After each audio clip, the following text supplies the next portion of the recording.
Hi, you're with Scott. I'm Super Chuffer. It's midnight. It's always midnight. This is your right ear and your left ear because it's in mono. Chuffer, chuffer, chuffer, chuffer. Chuffer, chuffer, chuffer, chuffer, chuffer, chuffer,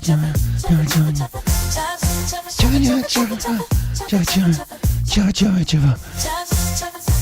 Big ups, Chuffers. Winter is coming.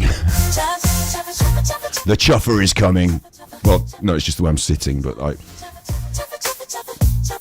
just gives that impression. It's my smile. I'm messing about, but it's a serious episode today.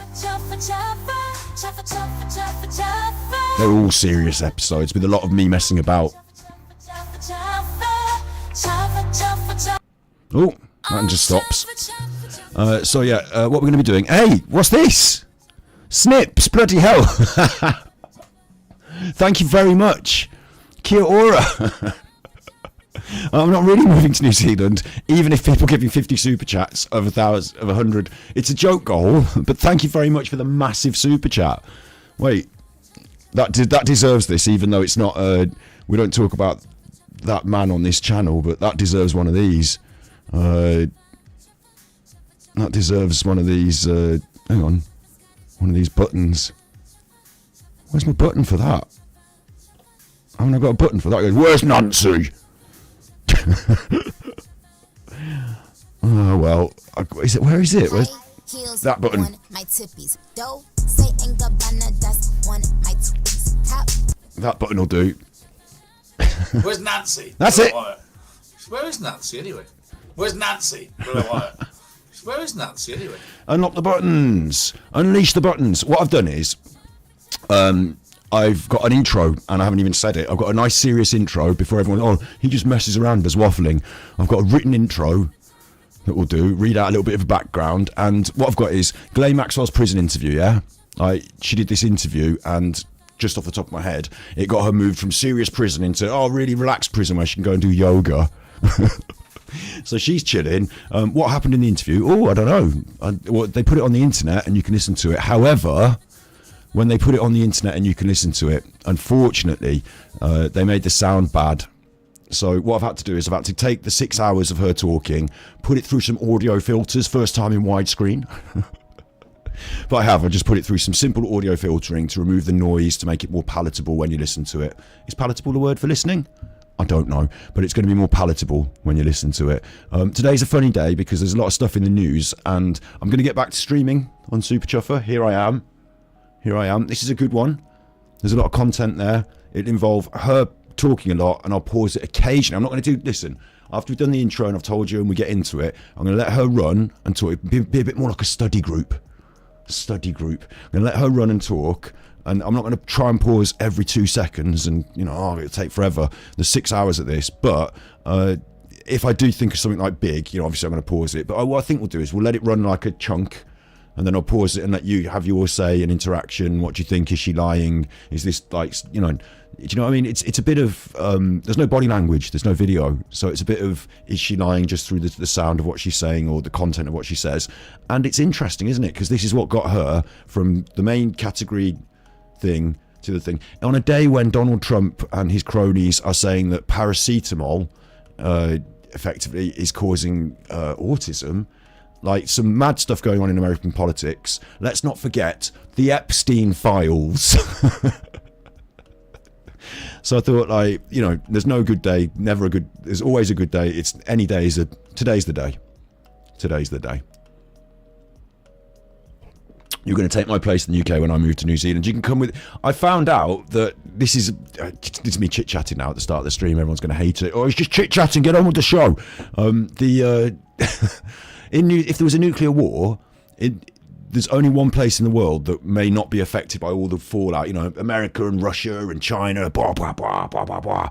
And then what will happen is there'll be all the nuclear fallout. Everything's fucked. Like everything's fucked except one slither of land far off away in the ocean, away from anywhere else, fucking miles away. I've sworn now, chuffing miles away, like out there off the arse end of the world, on a rock, out there off the arse end of the world, away from everything you know and love, all the way out there, on a rock off the arse end of the world. And that, New Zealand, is where will survive the nuclear fallout. At least there'll be some places, some pockets of land that you could, subsistence, scruff out a living. So there are actually billionaires, this is a fact, who have bought bunkers. I mean, I'm not going to show you the things now, I'm just saying it, but they bought bunkers and they've got their New Zealand bunker nuclear war plan. And their plan, this is the weird thing, right? The richest people in the world, instead of getting together and saying nuclear war would be bad, so maybe we should disarm and stop the nuclear war. We're the richest people in the world, we could really do something to affect this. What they've done instead is they've said, right, nuclear war would be bad, let's sort ourselves out a plan so that we're safe. And it does worry you a little bit, doesn't it? Because the richest people in the world could say, right, just wipe it all out, we'll start again, we're all right. And they've got their planes, they know how to get to New Zealand, they'll get there quick, and there's just a bit off New Zealand they're all going to go to and live underground, and they've probably got big bunkers and complexes there already that I don't know what they're doing out there. Talk about the islands, talk about Epstein's island. I mean, well, I'm not saying that, look, well, so there's that, yeah. If I can get to New Zealand, but I don't know if I can. I don't know if I will. Oh, is that right? My analytics just dropped to 2 concurrent viewers. That doesn't seem right. Don't worry, it's probably just a glitch. Or maybe it's because I mentioned this stuff and I've just suddenly been like shadow shut down on the internet. Can that be right? If you're here and you're in chat and there's more than 2 of you, say hello now. Just to prove to me that there's more than 2 people in the chat, because it says my things took a dive. My analytics just took a dive. That's weird. Anyway, so I've recorded all this, 6 hours of it. It won't be all in one stream. Big up Spurs the Cat. Where have I been? Yeah, I've been away for a little bit. First of all, I wanted to make a documentary, so I did, and now I'm back. Like, basically, like, fundamentally, long and the short of it. Now I'm down to 0 viewers. That can't be right, because you're talking to me in chat. What's going on my YouTube screen? Do you think it is? Do you think it's this? Do you think it's this stuff? Do you think you get shut down for this? Well, look, you're talking in chat. Big ups, Janie. Yeah, so like, how can I have no viewers? Comrade Jasper's there. Big ups. Big ups, Comrade Jasper. That must be from detractor side of things. Big ups. Yeah, it's a funny day in the American... Anyway, it's a funny day here now. My YouTube things have all gone weird, but I'll ignore that and just crack on. Hey, Red Fan. Yeah, if you're already in chat, then it can't be that I've got no viewers at all, can it? So that's weird. You're still here, Gainer? There you go, yeah. So it's just YouTube has heard me say Donald Trump, paracetamol, Ghislaine Maxwell, Epstein Island, and something's happened. We haven't even got into it yet. And something's happened. Right, let me read this, because this, like, there'll be people that are watching this already saying he's a dick. He doesn't even do the, like, he's haven't even started the video before he started pausing and talking. It's on pause, and he hasn't even, look, watch, I'll show you, look, there's the video, it's on pause, it hasn't even started. He's talking. It's my show. If you want to watch just the Ghislaine Maxwell prison interview, then what I'm going to do is I'm going to drop it on members. Actually, I've just remembered I was supposed to drop that music back, I was supposed to drop the soundtrack for the documentary as a members thing, and I never did. I just remembered that now when I said this. But yeah, I've got this recorded myself, so I'll drop it as members so you can listen to it without all the hissing and bad sounds. Right? You know, but after I've done 6 hours of watching it and talking. So it might be more than one stream, this. But the plan is, we run a chunk of it, we pause it, we talk as a study group. I don't keep pausing all the way through unless there's some really big stuff. And I will now read the introduction, the prepared introduction, all right?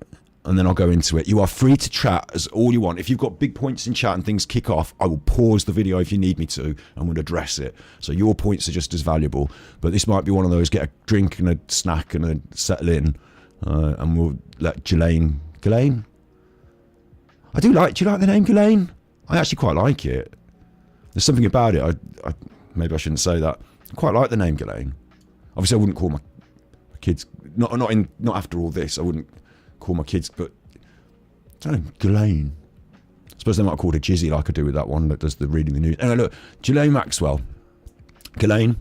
You can't tell me how to pronounce it in chat, can you? Because it won't come across well. It'll just be you writing the word Ghislaine.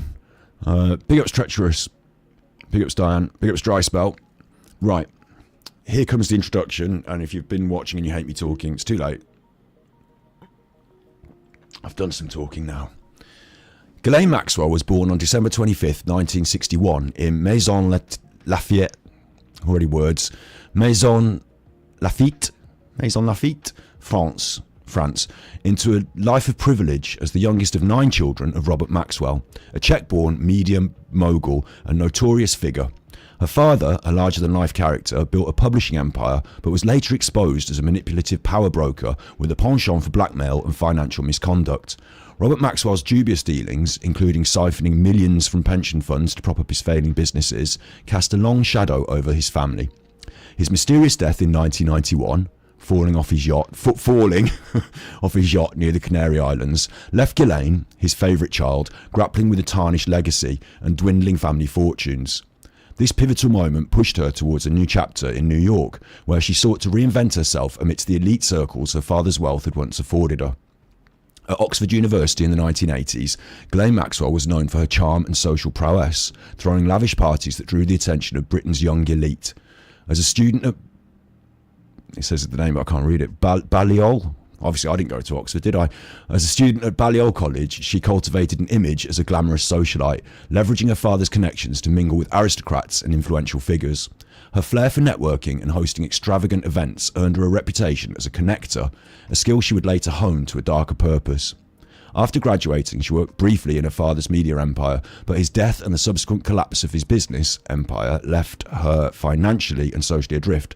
She relocated to New York in the early 1990s, where she embedded herself in Manhattan's high society, using her charisma and connections to maintain her status, despite the Maxwell name's tarnished reputation. In New York, Ghislaine's path intertwined fatefully with Jeffrey Epstein, a financier with his own shadowy network of influence. By the mid-1990s, she'd become Epstein's confidant and later his alleged accomplice in a sprawling web of illicit activities. Maxwell's socialite background and ability to navigate elite circles made her instrumental in Epstein's operations, allegedly facilitating introductions to powerful figures and recruiting young women under the guise of legitimate work. Her role extended beyond mere facilitator. She was accused of actively participating in Epstein's trafficking scheme, leveraging her charm to lure victims into his orbit. Following Epstein's arrest and death in 2019, Maxwell faced intense scrutiny, culminating in a 2021 conviction on charges related to sex trafficking. Her trajectory from the daughter of blackmailing media baron to a key figure in one of the most influential criminal enterprises reflects a life shaped by privilege, ambition, and a descent into complicity. Ghislaine Maxwell was convicted in December 2021 on 5 federal counts: conspiracy to entice minors to travel for illicit sex acts, conspiracy to transport minors for illicit sex acts, transporting a minor for illicit sex acts, sex trafficking. All these words are going to get me. YouTube's not going to like this. Sex trafficking conspiracy and sex trafficking of a minor. These charges stemmed from her role in recruiting and grooming underage girls for abuse by Jeffrey Epstein between 1994 and 2004. In June 2022, she was sentenced to 20 years in prison, plus a $750,000 fine. I don't think she minds the money as much as the 20 years in prison, is it? And she's currently serving her term at the low security federal correctional institution in Tallahassee, Florida, thanks to this interview that created some leverage, didn't it? Like, she did this interview for Donald Trump. I'm going off script now, and it helped him because I think, and then in turn, she got some low security. She goes yoga and stuff now. As of September 2025, her conviction was upheld by the Second Circuit Court of Appeals in September 2024, and she petitioned the US Supreme Court for review, with a decision expected late September 2025. No release is imminent pending the outcome. Robert Maxwell's shadowy reputation as a blackmailer cast a long shadow over Ghislaine's life, with rumours swirling that he maintained dossiers of compromising information on powerful figures to wield influence and protect his empire. His mysterious death in 1991, aboard his yacht, the Lady Ghislaine, sparked speculation that operatives, possibly linked to intelligence agencies, boarded the vessel to clear his safe for these incriminating files. Many believe Ghislaine, steeped in her father's world of manipulation and secrets, followed his footsteps, allegedly amassing and leveraging sensitive information about the global elite alongside Jeffrey Epstein. This shared penchant for control through secrets is thought by some to have cemented their partnership, positioning Ghislaine as a key player in the Epstein network, where access to compromising material on influential figures amplified their power and influence until their downfall. And it's worth noting, she was the first person on that yacht. She was the one that went and cleared things up in the office after Robert Maxwell fell off it. So yeah, that's my introduction. I say mine. I got a little bit of help with AI, but they're the facts. They're the facts as they stand. Unfortunately, that lovely name Ghislaine has now been ruined. It has, hasn't it? It has. Although in some way, it seems like this is what it's all about, isn't it? Names, reputations. In some way, things have improved for her and for the people around her due to this thing that she's been talking. So without further ado, or I don't, or do you mind if I do, or, you know, careful where you put it, let's have a look at what she's been saying. This is the prison interview. It's all unadulterated glory, and it, like I said, has been tidied up. So this is the only place on the internet Well, anyone has the ability to tidy it up, but I found a few versions that were just distorted, unlistenable on the main media sites. And I know you're not supposed to tamper with the evidence, but a bit of a noise gate.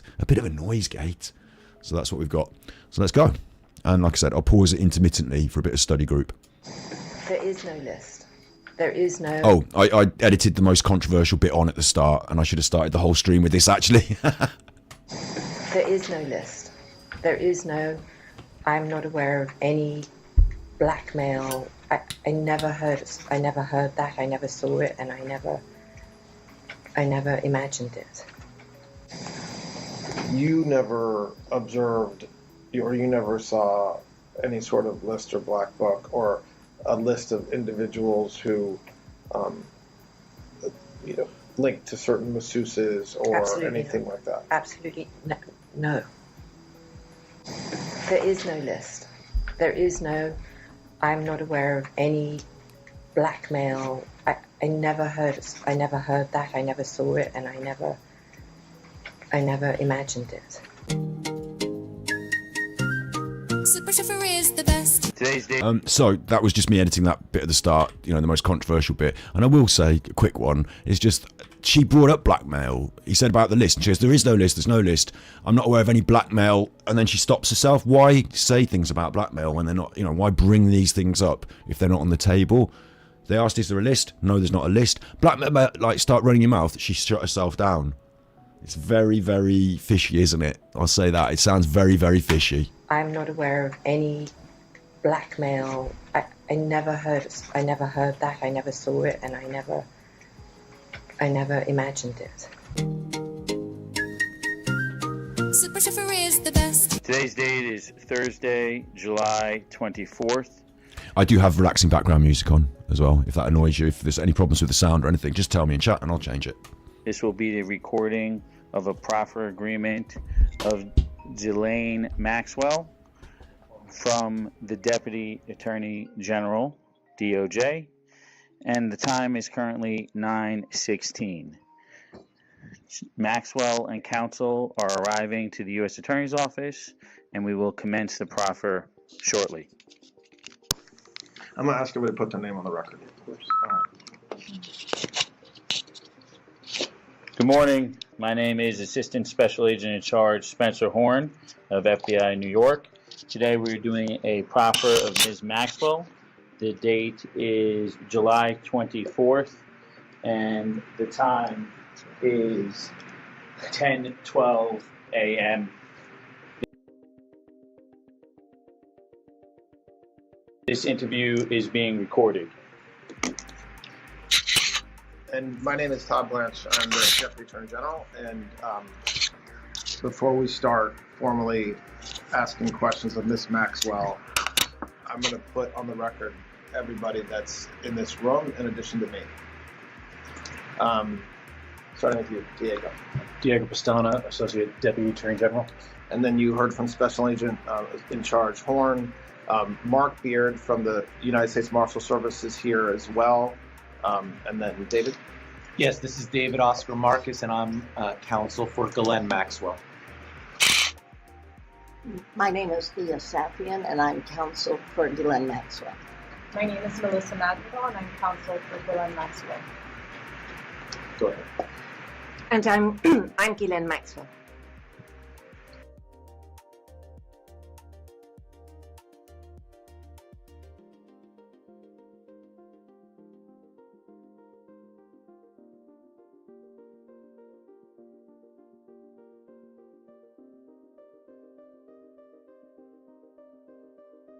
Good morning, Ms. Maxwell. How are you? Good morning, Mr. Black. Good. Okay, so before we started recording, we met for a few minutes. I introduced myself and we chatted, and now I told you that we were going on the record. And before we start asking questions, I know that you've been given by your lawyer a copy of what's called a proffer agreement. And I just want to spend 2 minutes making sure that you understand what governs our conversation today. The most important part of this agreement is that this isn't a cooperation agreement, meaning that by you meeting with us today, we're really just meeting. I'm not promising to do anything. I'm not promising to ask Judge Nathan or any of the judges that's been assigned to your case to do anything. We're just talking, and so that's the most important part of this agreement. However, almost as important is the fact that what this agreement does for you is it gives you protection. So what it means is that the government cannot use what you say today against you, with some exceptions, which we'll talk about in a minute. But whatever you talk about today, you have what's called immunity. So that means that the words that you say today, we cannot use against you in a case in chief if we were ever to bring one. Okay? Thank you. There's exceptions to that. The most meaningful one of which is that if you say something today that's not true, that's a lie, we can bring a prosecution against you for what's called false statements. So I'm a federal officer. I have several officers here. The FBI is here, and if you lie to someone that's like me or like Special Agent Horn, it's a crime. So you have to be truthful. The other exception to this that doesn't necessarily apply directly to you, but if there ever was a retrial in your case, or if there ever was a criminal case, a future criminal case against you, and your lawyer or you said something different or took a position that's different than what you say today, we can then cross-examine you or a witness based upon what you say today. So it's a little bit nuanced, meaning I can't use what you say against you in our case in chief. However, if you were to testify, or if your lawyer called a witness to testify and they said something that was totally different than what you say today, we could then cross-examine you or the witness and say, hey, do you remember when we met with Miss Maxwell back in July of 2025? I muted myself to let that play, didn't I? Don't worry, you heard me earlier, and I only said something inconsequential, probably. She told us, and then say what she said. Okay? I understand. Okay. Other than that, I know you didn't have a lot of time this morning to meet with Mr. Marcus, but did you have a? It wouldn't be a proper stream if I didn't mute myself by accident. I've turned the background music off as well because I felt it was interfering. What I would say initially as well, it's a proffer agreement. So proffer, it's like we'll do this, you'd get that. Except, as they've said, we're not offering you anything. Like the proffer agreement is, you come in, you tell us stuff. Obviously, you can't be done for this stuff in court because he's saying it to us, it's a thing, but like, what is she getting? We're offering you nothing in return. The proffer agreement is like, you get nothing and we get whatever you tell us. And then strangely, she did get moved to a nice prison, so that's a bit weird, isn't it? But chance to go over this briefly with him? I did. Okay. All right, so I've already signed it, as has Special Agent Horn, and Mr. Marcus signed it as well. So you got a pen? Please sign it right where it says clients. Yep. And I will provide a copy of this to your lawyers so you guys have it. Okay. Thank you. So, Ms. Maxwell, about a week and a half ago or 2 weeks ago, You see the light blinking on there? On the Sony.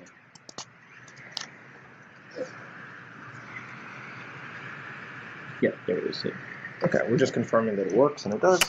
Ms. Maxwell, I guess about a week and a half or 2 weeks ago, Mr. Marcus reached out to me and said that you wanted to speak with somebody from the government about not only your case, but about everything that's been in the media and that's been publicized about Mr. Epstein in your case. That is true, and I did speak to him, and I did ask him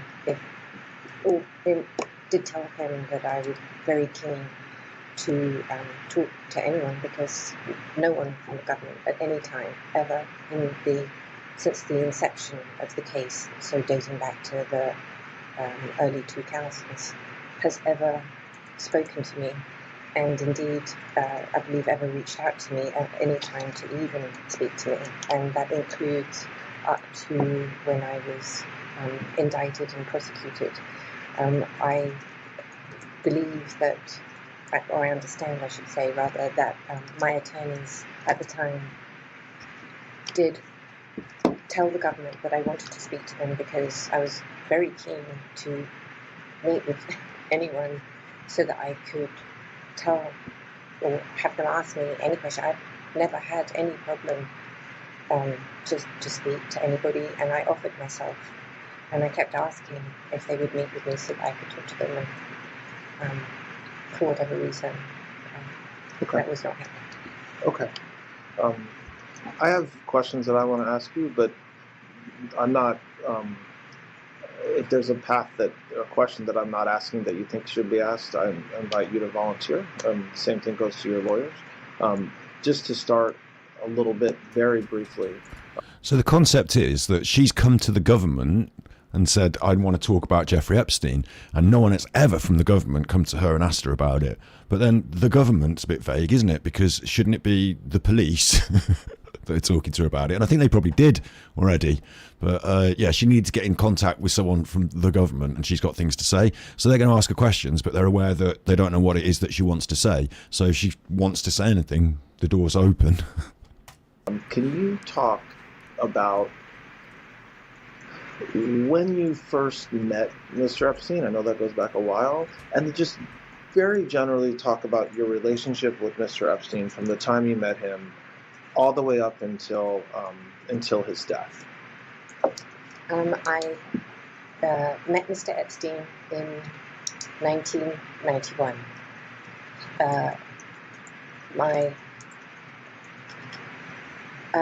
I'd never heard of him or met him before, and no one in my family had ever either. My father never knew him, and I'll explain why that is the case. Where did you meet him? I had a girlfriend who I'd moved to America briefly I'd moved to America in 1990. Okay. Moved was a big word. I'd come to visit America in 1990. You notice that she speaks very slowly, with each word thought about carefully, and even went back and changed a word that she said because moved was a big word. I'd come to visit. She's very careful about everything she says, isn't she? Like moved could mean, became a resident of it. Officially, no, I just come to visit. Like she's very careful about every word she says, and she's gonna be, isn't she? But almost, so, I don't know if you could draw anything out about truth and lies about that, but what you can say is that every single word is agonizingly poured over in her mind. Like that's high level of passing of your speech. Like nothing is supposed to get through here that she's not intending to say the way she says it.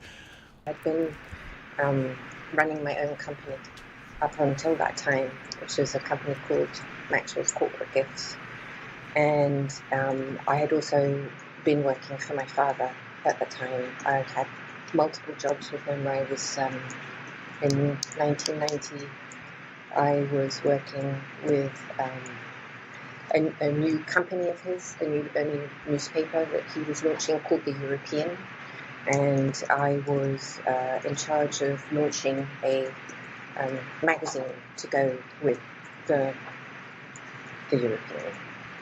And I was traveling at that time from England to America because my father was looking to, he'd also bought Macmillan, the publishing house, and he had purchased the New York Daily News. And it's true to say that my father always wanted me to come back full-time and work for him, but that's a much longer story. I don't think we need to go into it this time. And thankfully, we've learned from those days that you shouldn't have these multi-oligarch billionaires running just the media with their strange ideas, haven't we? Thankfully, we've learned about that, and we don't let that go on anymore. So, but I was always working with him. Well, there was no escaping, if it were, as it were, to work for him. So, in 1990, I had come over to New York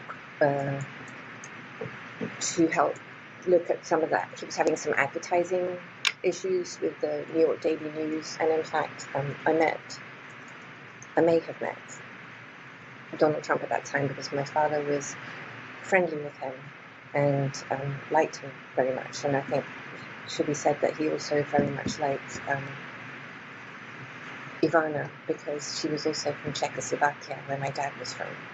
So I don't remember if I did meet him or not in 1990 with my dad, but I knew that that's how I knew about then Mr. Trump. And this was before you met. This was before I met Mr. Mr. Epstein. Okay. Yes. So they go way back. So I was already going backwards and forwards in America, and then in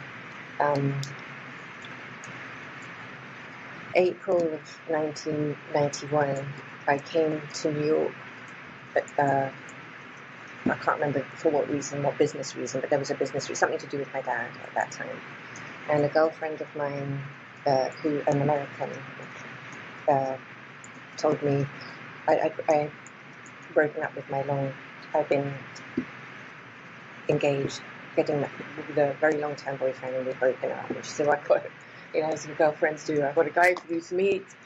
And I was like, who is it? And she goes, he's been dating my sister, you'll love him, he's looking for a wife. I'm edging towards 30, I don't need to tell you guys, that's a very important moment for a girl, just to think about important things. Sure, I'd be happy to meet him. And so sometime in 1991, we're in 1991, I met him at his offices on Madison Avenue. And I think the most memorable thing I can think about that is he was wearing a tie, which he didn't often do, and it had a giant tomato ketchup stain on it. So I was like, wow, okay. And that was how we met. Was your meeting at his office for you to meet him just personally, or were you there for work-related reasons? No, I knew nothing about him. Okay. He just invited me to come and have tea at him. And I was like, tea, that's English, okay. But what was unusual was in his offices. So I went to his offices and we met. And I found him very engaging, and that was that. So that's how you meet him. So, and again, I don't want to spend a lot of time, on this particular issue, but what happened with your relationship over the years from the time you meet him in 1991 up until the time he passed away? Just give the highlights. Okay, so I was looking for real estate for my dad to buy some, and Epstein told me that he was also looking to move from his apartment, and would I help him?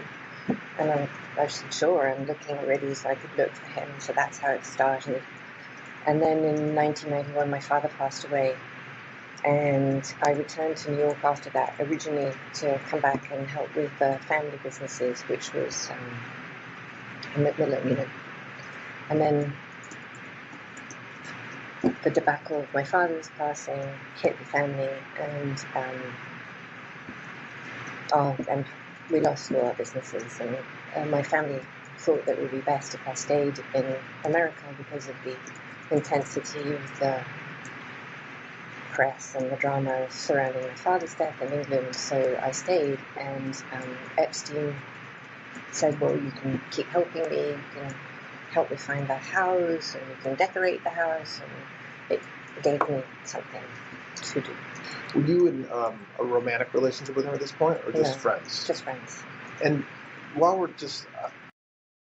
So it's interesting that she met Epstein before her dad died, and then for whatever reasons, her father's death pushed her to Epstein, and when she first met Epstein, was in quite a powerful position because of her father, but then she became almost dependent on Epstein because of that fall apart of her father's business empire. Yeah. Worked well for Jeffrey there. Robert Maxwell's death played into Jeffrey's hands. With respect to your father, there have been multiple questions about whether he worked for any intelligence agency. Do you have any knowledge about that? I think, well, certainly my father had a background in intelligence because he was, I believe he did in the Second World War. He was a British intelligence officer. I think that I'm not to pause it too much, but after about 20-30 minutes I'll pause it and we can have a general chit chat if you want or something. But this point I can't let just stand. He wasn't just a British intelligence officer. Robert Maxwell was known to have played all different sides and spied for the Soviets, against the Soviets. He was a sort of floating voter in terms of espionage in some ways. I think that's right. I think, allegedly. He wasn't just a British intelligence officer, I don't think, but yeah. My sort of belief is that once you've been an intelligence officer, you're kind of always, it doesn't mean that you're formally employed. So I don't think my dad in any formal sense was, employed by any agency, but when you are a very significant... He would sell secrets. ...businessman and politician as my father was, you meet with people over time and you, I guess, trade business or ideas. I think if that would fall under that definition, that's how I would think of it. Now, he certainly... or another definition might be that you get them in compromising positions and take photographs of them and blackmail them with them. I have no formal knowledge of anything specifically that he did in that thing, but if you're asking me if I thought that he did help people, the answer would be yes, I do. Did your father and Mr. Epstein have a business relationship over the years? I know we're maybe jumping around a little bit tonight. They never met. So as far as you know, they never even met. No, I or you know they never met. I know they never met. Okay. Well, how do you know they never met? Just categorically no, they never met. Well, because after in 1991, before my father died, he asked me if I'd met anybody interesting or whatever, because I was still trying not to be sucked back into the family business. And I told him that I had met Mr. Epstein, and the reason why I shared that I'd met Mr. Epstein because I believed at that time that Epstein worked for Bear Stearns, and Bear Stearns was one of our banks. And I knew that my father was friendly with both Jimmy Kane and with Ace Greenberg. So my dad was actually in New York, I think. I don't think I had this conversation on the phone, but I honestly, we're talking 30 years ago, so I'm not sure. But if I may... She relaxes a little bit sometimes, and you hear her talk in a more fluid way, and then she realises that she's relaxing and talking fluidly, and she goes back to it. Yeah, I told him this verbatim because I know that what my dad did, whether I saw it or whether he did it and told me later, I don't remember, but he called both Jimmy Kane and Ace Greenberg to ask what sort of guy he was and was he even allowed to, because so they never met. She really ummed and ahed through that, didn't she?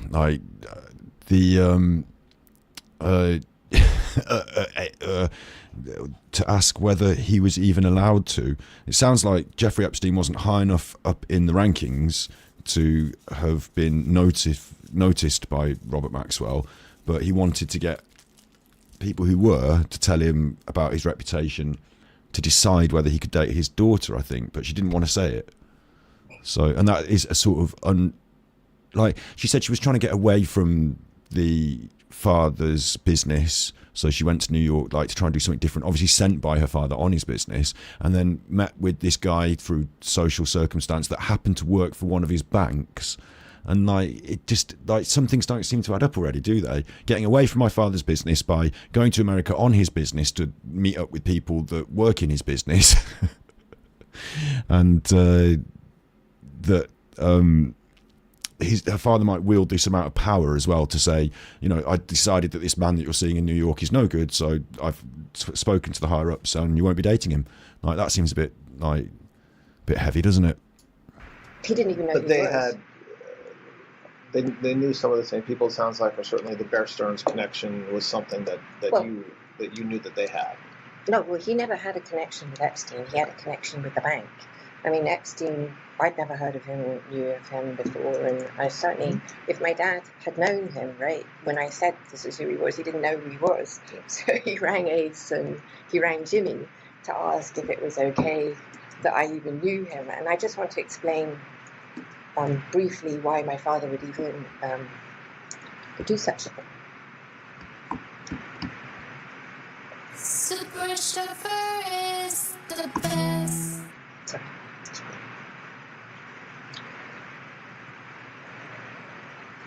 I've had some interesting things that have happened in my life, and one of them was to be found on an IRA kidnap and murder list. And so after that happened, well, there were other related, I'm not going to bore you with all the horrible things in that vein, but if you want the details, of course, I can. But after that happened, my father wanted to put a lot of protection on me, obviously, and I declined on the grounds that that would be a very life-restricting event. You're all in law enforcement, I know you understand this. And so he had told me that, I would be taking my life in my own hands and whatever. And so I think after that event and several others where I had stalkers and all that thing that one has, he was always quite protective of me. And so if I met somebody, he would try and verify that they weren't going to do anything hideous. And so in case you thought it was weird that he would call Jimmy and Ace, it might, you may think it is, but from my perspective, he was just because he was concerned I was in America alone, and he had an opportunity to verify who this person was. And so I don't know if I was in the room with him, I don't recall, but I know that at some point my father told me, he's fine, you can see him. Yeah. He's safe. Okay. Well, okay. So we might come back and touch a little bit more on that at some point, but Yeah. I went down a rabbit hole for a minute. That's all right, about I just your wanted to- father. No, that's helpful. Thank you. So, okay, so you're now in the 90s and you're friends with Mr. Epstein, your house, decorating the house or the apartment. What happened? Okay, any thoughts on what you just heard then about the backstory?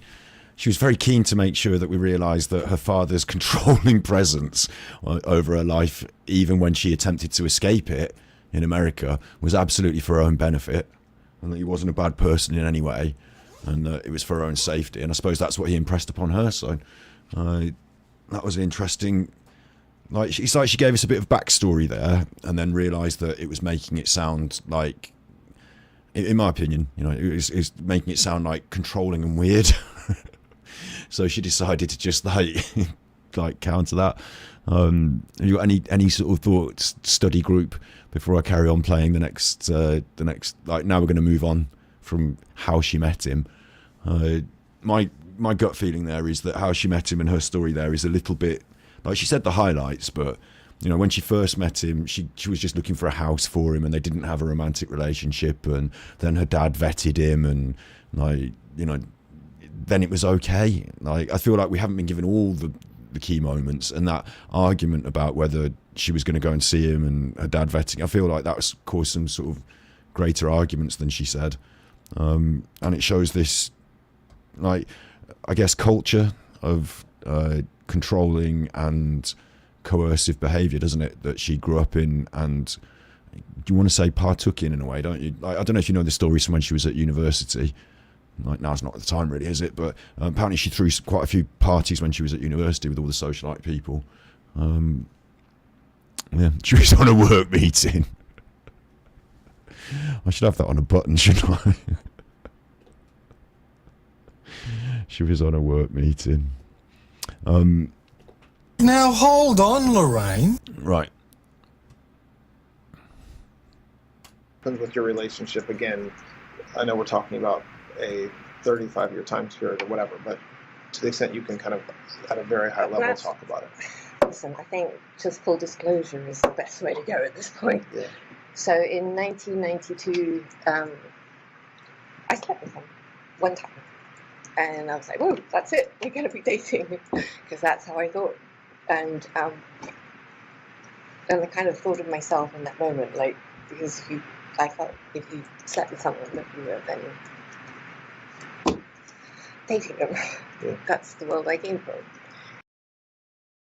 Sorry, I know I'm pausing it already, but like, hello, well, the world that you entered into with the trafficking, there was a lot of sleeping with people, wasn't there? There wasn't a lot of dating them. So I don't know what the fuck. One rule for one and not the other there, eh? But that really was, well, that's how I thought. But we didn't sleep together again for, I don't know, really a significant period of time. And when I say Like years or? I don't know if it was a year. I don't feel that feels long, but maybe 9 months. I mean, a long time. Okay.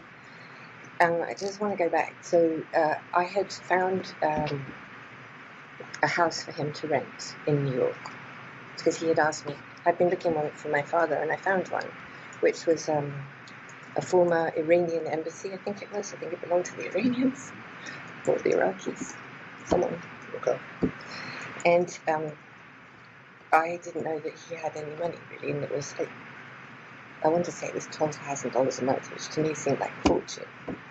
And I said to myself, I found this house, but I don't think you can afford it.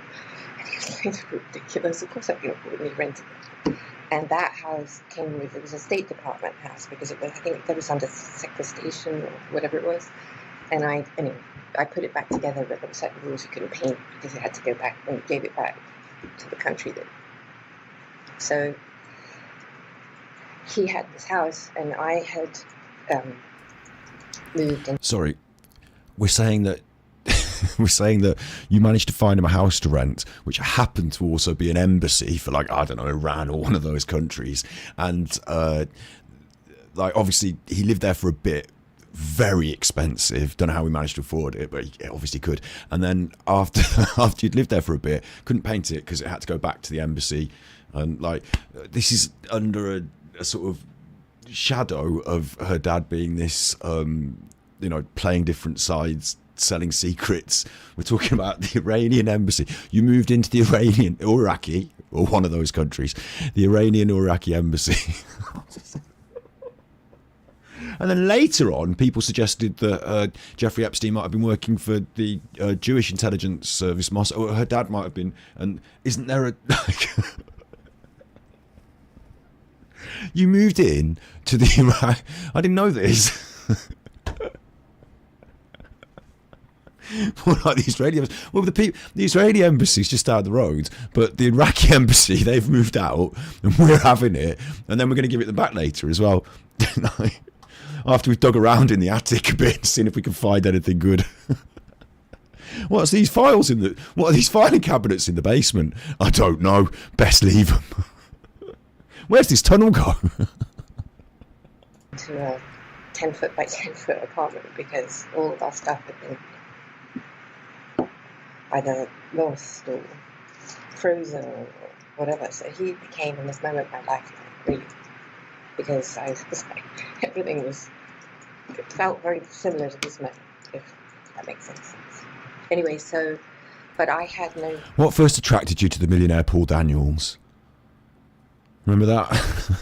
I feel like every time I pause it, I want my background music on. What am I going to do about that? Should I have it on or not? I don't know. I come 50-50 on the background music here. I need to find the right vibe. But yeah, what attracted you to the millionaire Paul Daniels? So she slept with him and then discovered that he was fantastically wealthy and could afford to live in an abandoned embassy. And that was love, it seemed. Key to his house, I had no free access to his house. And in the entire time that he lived there, which was, I believe, until... Listen, I have got to say, the things they did, the bad things, very serious. Me, even though I say the stuff on Super Chuff is of a more serious tone, can't help but try and lighten the mood with a bit of fun.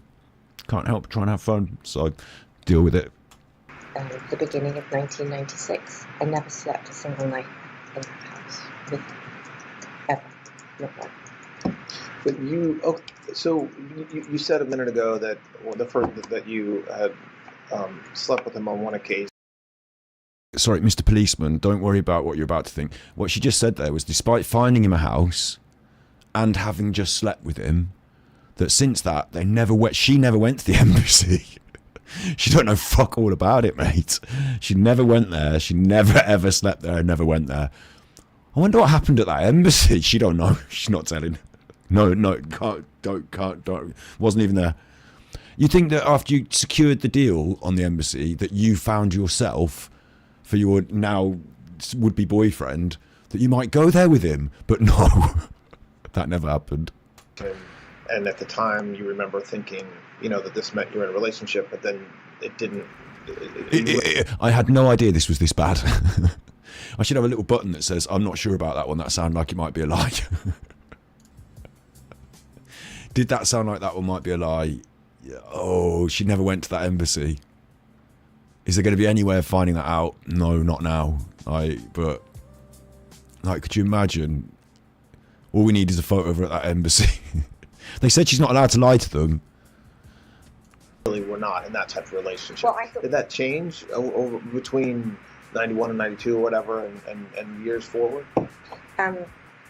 So I did travel with him a lot. Okay. So I would go to his houses in Palm Beach. He only had that house. I travelled with him, but not to the embassy. Not back to the embassy, not from the embassy. No, that's not true. He had the house in Palm Beach and he had a house in Ohio. In where? Ohio. Okay. And he had the house in Ohio because of his business relationship with Mr. Wexner. And he had and I had to go and decorate and put that house. Sorry, he had the house because of a business interest. That's very vague as well, isn't it? Does that mean the house was given to him? Did he pay for it? Was it part of a deal? What is the interest? I love the way she just says something quite heavy like that, and then it's just like, yeah, and then I went and painted it.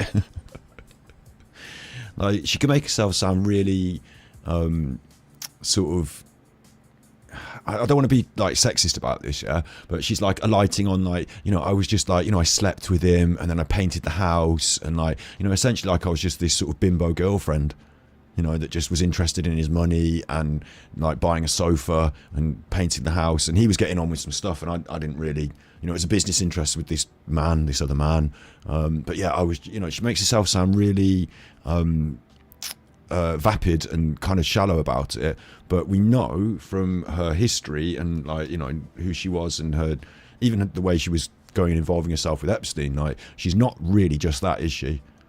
She has more hands-on determinism about her future and about things that are happening around her, and not just the colour of the walls, which you weren't allowed to paint anyway in the embassy, but this is a different house. But it seems like she's just his sort of PA, oblivious to it all, doesn't it, the way she's painting it out? But I don't know if I like the angle she's giving there, because it's basically saying, well, these things happened in the past and I'm not going to give you any information about any of them because I didn't know, move on. Yeah. When we traveled together, we stayed in the same bed, but not in. But I didn't. Go ahead. It's okay. Talk. So you stayed. So when you would travel with him to his houses in Palm Beach, Ohio, or even just traveling, if it was just traveling with him, you would stay in the same bed. So sleep in the same bed with him. Yes. Okay.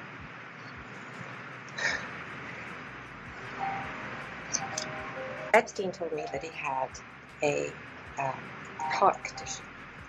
A what? Heart condition. Okay, before we move into the heart condition, she was about to say, I stayed with him in the same bed when we travelled, but, and then she didn't want to say that, and he said, go on, and she said, I stayed with him in the same bed when we travelled, and she left out the thing she didn't want to say, whatever that was. Heart condition, okay. Which meant that he didn't have intercourse a lot,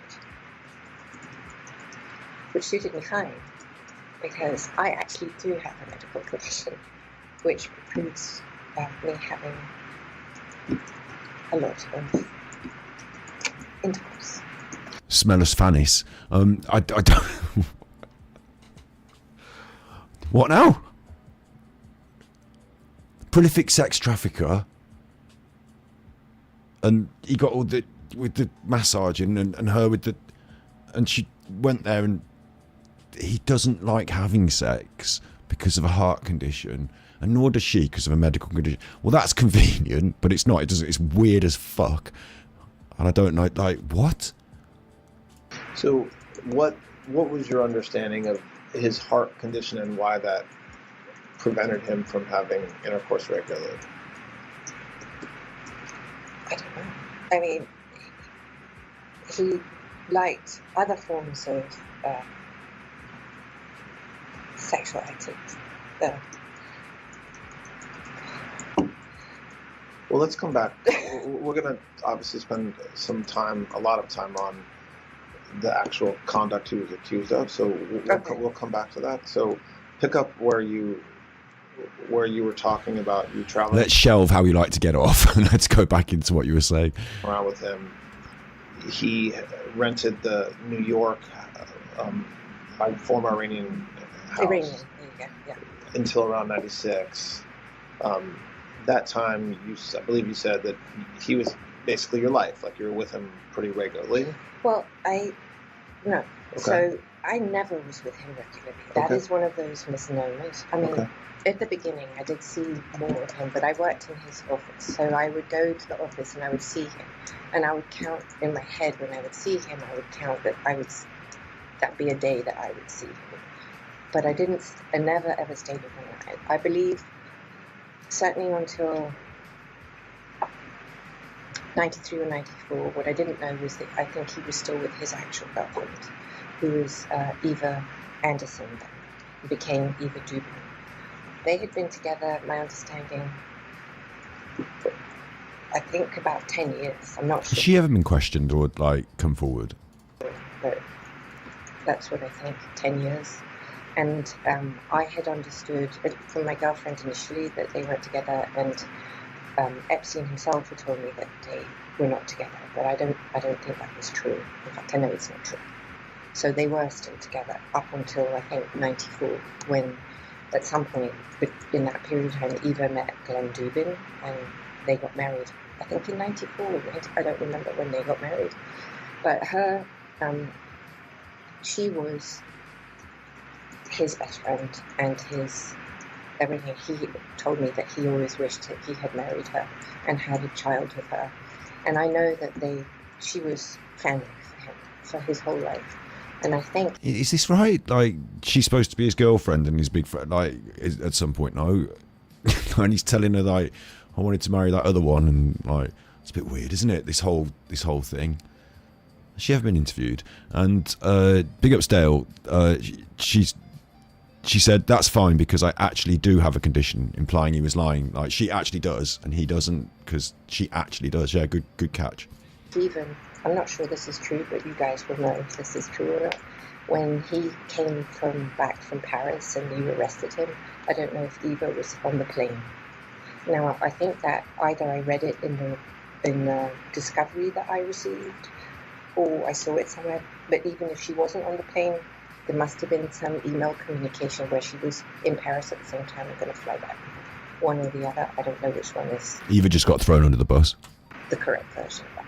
But so they were still obviously very close and remained throughout the entire time. He saw her love. And so I also know now, which I didn't know at the time, was that he saw lots of other women.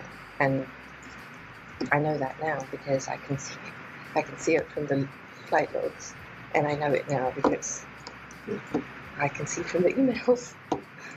So you know from the case what happened? Yes, I didn't know that along. Contemporaneously, I absolutely did not know. So, okay, so just, and we're going to spend time on everything you're talking about, but just to kind of close out big picture your relationship. So we're now in the late 90s. Continue on with, again, staying high level to... I'm sorry, did you just say that she only found that out afterwards because of the emails in the disclosure? But had she found that out before, that he was in contact with his ex, whom he wanted to have children with, would that not have given us some sort of motive? Well, I suppose she can't get into the prison to kill him, can she? But would that not give... Anyway. The extent you can about your relationship with him. So my responsibilities increased with each acquisition that he had and each new project. So I believe the first thing that he purchased after was the ranch in New Mexico. Okay. And so what he And so when did your responsibilities raise with each purchase to becoming a trafficker? When did the responsibilities include trafficking people? When did they up? When did the ante up to being a sex trafficker? tasked me with up until that, and I think that was purchased in 94, if I'm right. So he had tasked me, one of the things that we did was visit, in my mind I say every state, but it wouldn't have been every state, but many states, to go look at real estate and property. And so I know we went to Montana, I know we went to Utah, I mean it was... All the states, yeah. Very interesting though, like why do you need a property in every state? Like there's a load of stuff here that, like, okay, they just want to get her to say all this stuff, we'll look over it later, and maybe it's predominantly about, you know, her absolving Trump of any wrongdoing, isn't it? But the idea there that Epstein had a house in every, like, it doesn't even make enough sense, does it? Like, you wouldn't necessarily need a property in every state, would you? Like, some states are better for doing business, so you have like your business offices in some states.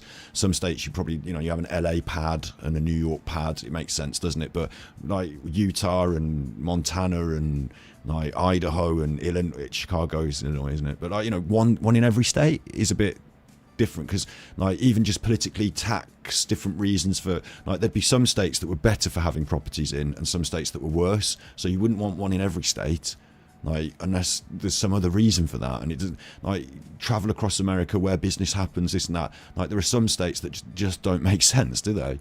But maybe it's just like a sort of collectathon, one in every state, got to catch them all. But I'd like to dig into that at some point, but I don't think anyone ever really will they? So any thoughts? What do you think? Why have you got a house in every state if you're Jeffrey Epstein? Like, why do you need a house in every state or a property in every state across America? What does that do for you? I mean, maybe it involves him in the local politics of every state in some way. Maybe it gives him an opportunity to, you know, mix with everyone from every place. I don't know. Like, it's a bit of a strange thing, though, isn't it? How can you even spend that? There's 52 states, isn't there? Like, how can you even? There's like 1 week a year you spend in each property. Like, some properties you're never going to see. It doesn't even make sense to me. But maybe she just means it generally, like, you know, she went everywhere in America and we've got so many houses. But she's saying it specifically in this, you know, very formal recorded thing. But yeah, It was to go look at real estate. It was fun, to be honest. And then I arranged for us to go to New Mexico. And like, is there any way that this real estate visit to New Mexico is not about real estate? It might be about something else. he just loved New Mexico. And then I don't remember how the ranch happened. I don't remember that now. It's lost. And then he ended up buying the ranch. And I think, if I'm right, it came from the kings who may have been the governor. Bought the ranch. And then I had to... I'm sorry, what? One of the kings who then became the governor? What did she say? It's so this buying of the ranch had something to do with a local governor and something to do with local politics. And, oh, well, there we go then. So, like, what? Deal with it. Like, what's really going on? Do you know what I mean? Like, and she just gets to say, oh, I helped to, you know, sign the papers and make sure that every room was furnished, and, you know, I was interested in the wallpaper. Like, what's really going on there? Like, governors and houses and ranches and, yeah. Dealing with that was extensive. I mean, the way that I thought of myself, or the way that I think is the best way to explain how I view my role, was as a general manager, because each property to me was like a hotel. So the ranch was very challenging, because not only that, but it had BLM land. So to maintain your BLM, you had to have cattle. And I love animals, and so the first thing, horses, and so I wanted it. If you're going to have a ranch, I like authenticity, so I don't think you should have a ranch if you're not going to have the things that make it special. Okay, so another worry here is that the idea is that Jeffrey Epstein purchases ranch, and then he doesn't like necessarily want to run it as a ranch, does he? He's not bothered with cattle or things like that. But Ghislaine is there to make sure that when you go and look at the ranch, it ticks all the boxes of what a ranch should do and looks like. Almost like she creates a really good front, and like Jeffrey doesn't have to worry about creating the front. Ghislaine can do the front of house bit, and whatever's going on with him and the governor. Like, maybe she doesn't need to know about it. She just needs to know when people come and look at this ranch, it looks like a working ranch. It's got cattle. It ticks all the boxes. We're not having anyone sniffing around the ranch police. You can choose the curtains. Like, it actually smells really fishy that he would even, like, Jeffrey has no interest whatsoever in the ranch, so I have to do all this stuff. What's he fucking buying it for? So were you paid by him along the way? So I time? became salaried at some point. My memory is that I got paid $25,000 a year to begin with. That's my memory. I may be wrong. And then with each, That'll be dollars, I assume. As it became more obvious, because I kept thinking I was going to have a home thing in it. And but it. Did you, and financially, you were not relying on him, the $25,000 or whatever amount you were paid, were you relying on that money to live and his generosity to live, or did you have your own money? So there's a. And again, I want to just make sure we're talking about that, like keeping it between like the late 90s, you know, maybe I guess into a little of the 2000s. I just want to hit something on the head right now. There's a tremendous amount of reporting that said that I had a trust fund. Thank you. A trust fund. I have never had a trust fund at any time. So how did you live? Did you live with I mean, 25,000 is not enough to live on. No. So I had, during this period of time, the the Sears Fraud Squad had come to see me in relation to my father's passing, and to establish whether I had been involved in any way with his business or with any shenanigans. I think I've told the story many times. Shenanigans. Thousands of people lost their pensions. Shenanigans. I don't know if it's now somewhat hypocritical, but I'll tell you what my memory is. So I received a letter from them that said, you can't go about my business. And my memory may be hypocritical. There was a PS that said, are you Snow White's cousin? I had nothing. I was never involved in any of his business, whatever. So I was free. And but you're, you know. She just waffled away through that. She said, obviously I was being investigated very heavily, but it turned out I was cleaner than Snow White's cousin. Like, so yeah, they asked you, how are you for supporting yourself financially? And she was very keen to say, absolutely not by getting money from my dad's corrupt business. I was well clear and clean of that. I didn't even have a trust fund. He never even put 50p in my piggy bank. Yeah, you didn't answer the question though. Obviously, your father and your family had a lot of businesses. Is it because the money, whatever money or whatever equity was in the businesses, just stayed with your other family members? No, there was no money. So my father was never attached to money. He was born a peasant. He died by mysteriously falling off a multi-million-pound yacht.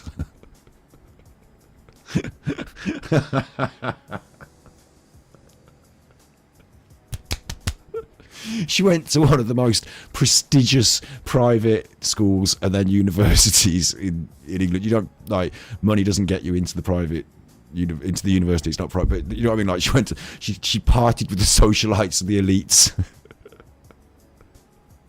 Managing the estate of billionaires. Like, my father was never attached to money. He did leave a fucking night. Like, he led a hard life. He come up hard, yeah, but he wasn't short of a bob or two. And when he was, he stole millions. Where did it go? How dare she? Anyway. Your other family members? No, there was no money. So my father was never attached to money. He was born a peasant, a real one. Dirt floor, no shoes, no clothes. Some clothes, but not, sorry. I don't mean to say. Everyone's born with no shoes and no clothes. Then you get clothes. He did have some clothes. She's been, yeah. But we know, yeah, he had it tough. This isn't what they asked you. I asked you, when you went to see Jeffrey Epstein, he started paying you to be his little assistant. Did you have any money on the side or anything? Like, were you getting any of your own money from anywhere? And she's like, my dad was born with no shoes. Yeah, but he was fucking massively wealthy when you were born, wasn't he? You had shoes. And nothing. And he was never into that. I mean, there were things that he had his extravagances. He loved his boat and his plane. So obviously you need money for that, but there was nothing else. And there was He wasn't an extravagant man. He just spent time with the world's elite on his fucking massive yacht.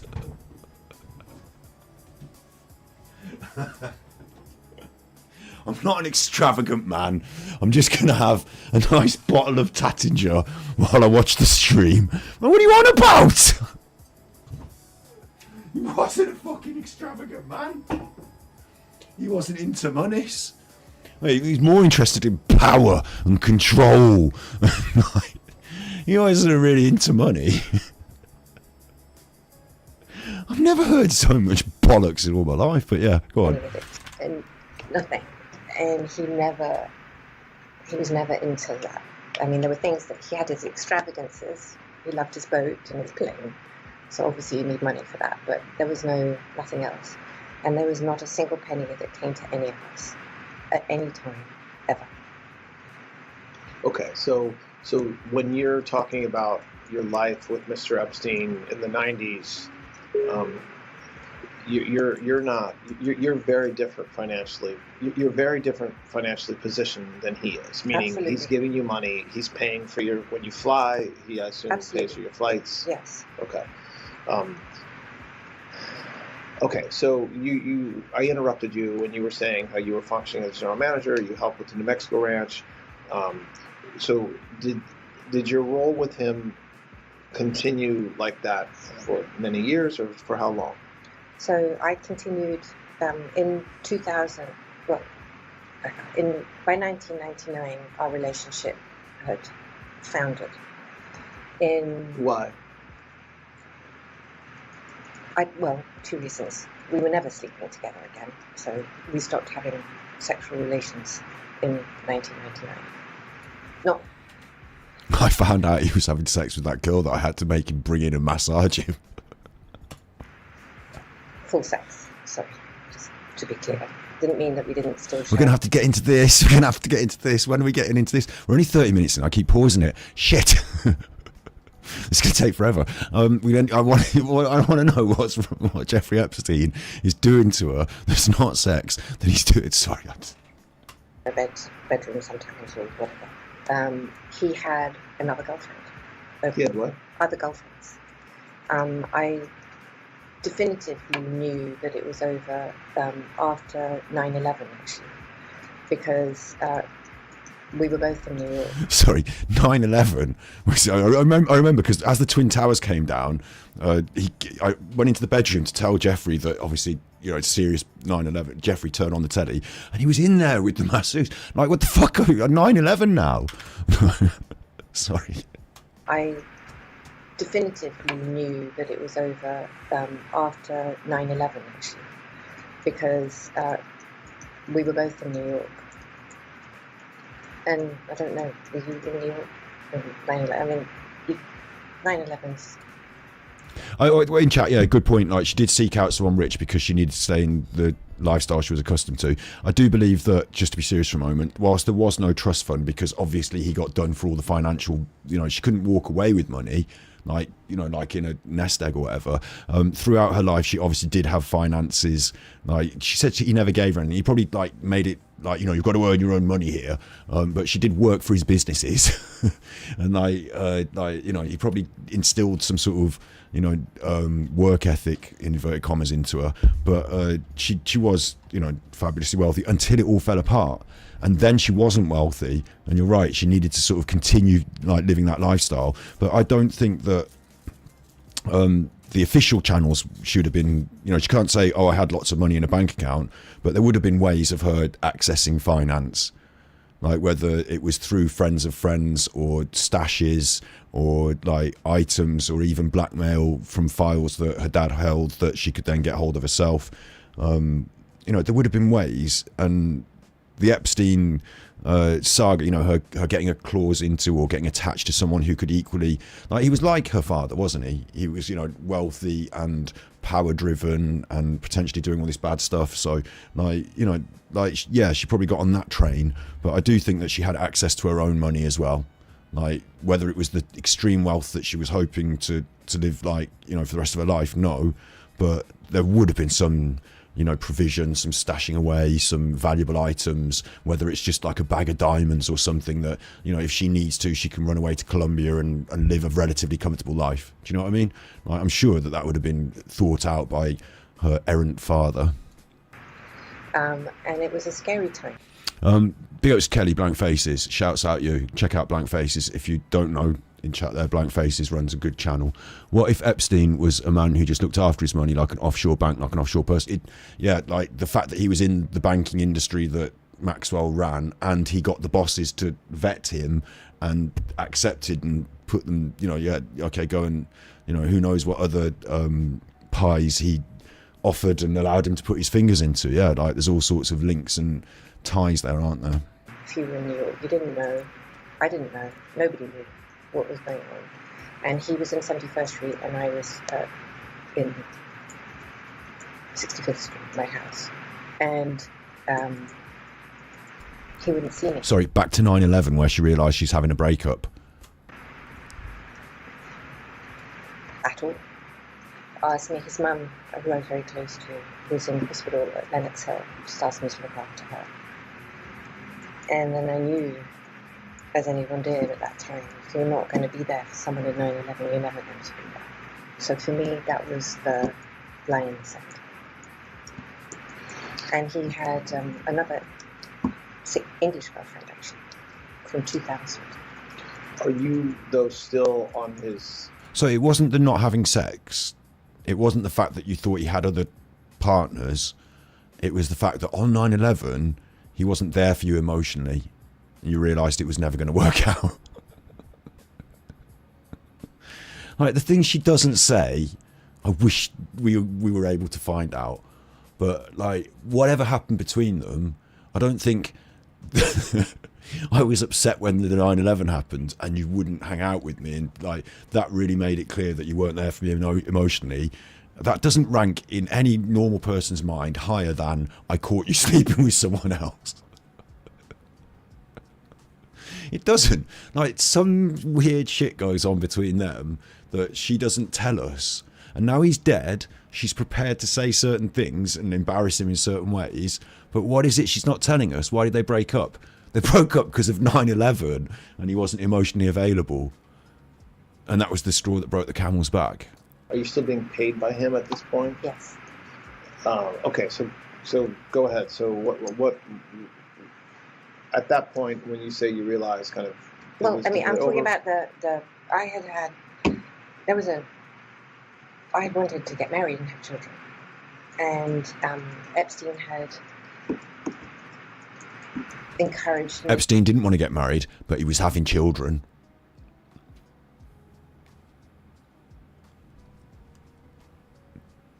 To believe that would, I don't know about them, certainly by the late 90s anyway, the marriage part was never going to happen. I had believed that maybe in 96, 97, 98 maybe, but then I realised it wasn't that. But I did think that we might have a child, which is what I had really wanted. I realized... So what happens between 2001 and then 2019 with your relationship with him? So... Give or take 2001. So we stopped having physicality. I mean, that doesn't mean we weren't friends. I certainly did stay sometimes in his room. I mean, friends with benefits, if you will, just not sex. Sorry, just... and I started dating. Okay. And I met someone that I fell very much in love with in 2003. His name was Ted Waite. Ted Waite you may know as the founder of Gateway, the computers. And we had an amazing relationship that went on until 2010, I think. And I was with Ted from that time. Did you meet him through Mr. Epstein? No. Well, I might be getting confused here, but it sounds like she's saying that her and Epstein broke up, so this trafficking business was going on while she was with some other man. Like, what? indirectly, I suppose you could say. So. No, they never met. I was at a dinner where I met Ted, but it wasn't. I was with President Clinton. President Clinton's my friend, not Epstein's friend. Whoa. I was with President Clinton when I met Ted. And he was my friend, not Epstein's friend. Just get that out, make sure that's clear. Whoa. President Clinton just got thrown in there. And the police didn't say, hang on. Go back. President who? President Clinton's my friend, not Epstein's friend. And Epstein had flown him. And there was a dinner, and Ted came to the dinner. So I guess indirectly through Mr. Epstein, because it was his plane, but I'd have been there anyway without him. Was Epstein on the plane when you guys flew? The plane. Clinton was on the plane, and this man was on the plane, and it was his plane, and it's the plane. Everyone talks about the plane. On that trip, yes. Yes. Yes. So when you say the dinner was where? Hong Kong. Okay. And so you had flown over with. So who was on the plane for that trip? I don't mean everybody. When you said so, Mr. Epstein was on the plane. Yes. You were on the plane. Yes. Who else that you can remember? I'm not. You only know what you remember. Was President Clinton on the plane? Clinton. He would have had his guy Doug Vance. Maybe Jason Cooper. Maybe I think the two. And so why? So how do you meet? Why did you say that's when you met him, and that you met him through Clinton? Well, it was I don't think Ted would have been there had it not been it was a President Clinton dinner, and Ted came to be with President Clinton, not to be with Mr. Epstein. Does that make sense? Yes. That's why I say that. Okay, so so in the time that you're dating, that you're with him to 2009, are you still working for Mr. Epstein during that time? It'd be true to say that Jeffrey tried very hard, Mr. Epstein tried very hard to keep me to working for him, because, this is a complex operation. I'm not talking about anything untoward, just the sheer size of the projects. I'm talking the construction projects, the houses, the staff. This is a complex operation. It's not anything untoward. The houses. Epstein was very keen to keep me working for him, even though we broke up. I was just Epstein's sort of PA, just sorting out the houses, the projects, we broke up. So you would think that he didn't give a fuck about keeping her around. Anyone can do that job, manage the property portfolio. It's not like, it's essential Ghislaine is needed, is it? But it's a very complex operation. He needs to keep her, even though they're not together anymore, and she knows all about his proclivities, and she's got a new man, and she doesn't even like having sex herself, and she's met him through the Clinton dinner in Hong Kong, which may or may not have been something to do with Epstein, but Epstein's been sidelined really because it's all about Clinton, but we're all on Jeffrey's plane. What? Jeffrey can't get rid of her. He needs to keep her because it's a very complex operation. It's a really significant job, and I ran all the properties, the staff in the property, the management of the properties, and all the construction, and we're talking tens of millions of dollars. The island was in, I can't remember what the budget was for the construction on any given year. It's gone. So wait, now we've got construction projects all over America in every state, and she's working with tens of billions of dollars, and that's fine because there can't be any money laundering or embezzlement or anything going on there. Like, it's a very tight ship, all that sort of stuff, isn't it? In terms of receipts. And they've got managers for all the properties and stuff, and it's all been paid for, but it's important that she's there to manage it all. Like, I don't know. But these are very significant projects, and so that was what I did, and I managed the budgets. Well, I didn't manage the budgets, I oversaw the budget, so I would just make sure that if you said you bought a air conditioning plant, I saw an air conditioning plant, and I could call the island manager, did you receive the...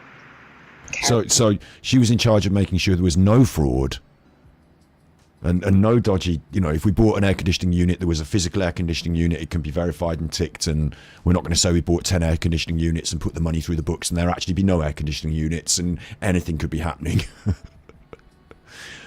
The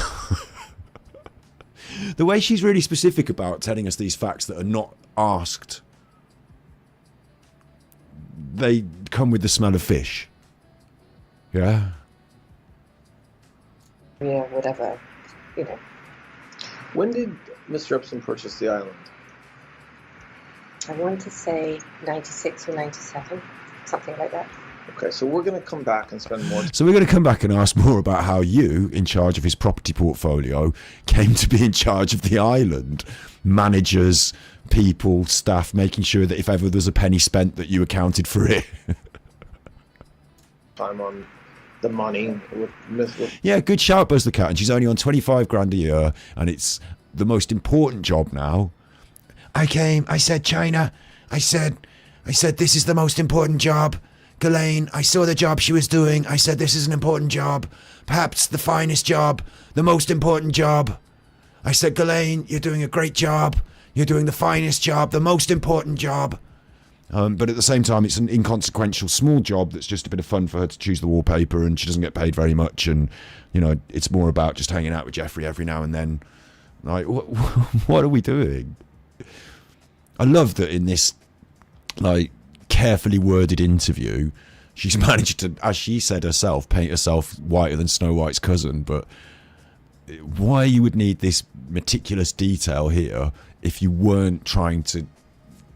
it almost seems so obvious, doesn't it? I feel like something's fishy there. Respect to Mr. Epstein. Well, it turned out something was fishy there, wasn't it? Because she was convicted of traffic anyway. And his wealth, but just so we can finish this. So in 2009, you end your relationship with Ted? 2009, 2010. Okay. I can't remember if it was 10. Okay. I don't know. Poor Ted. And he escapes without any questioning himself as well. In that time period, what happens next as far as your relationship with Mr. Epstein? I don't have one of them. You don't have one of him, you don't see him, or it's just a different relationship? I did see, I maybe saw him once or twice, maybe even 3 times. I certainly went to his house once, for sure. Maybe twice. But I was not seeing him. The only time that I was in touch with him was when the things happened, things, in the press that affected me. I am pausing it a lot now, but the only time I talked to him was when things happened in the press. Despite managing his multi-million-pound property empire that was such an important, crucial role, and I had to be so he just let you get on with it though. Didn't want to chat about any of it.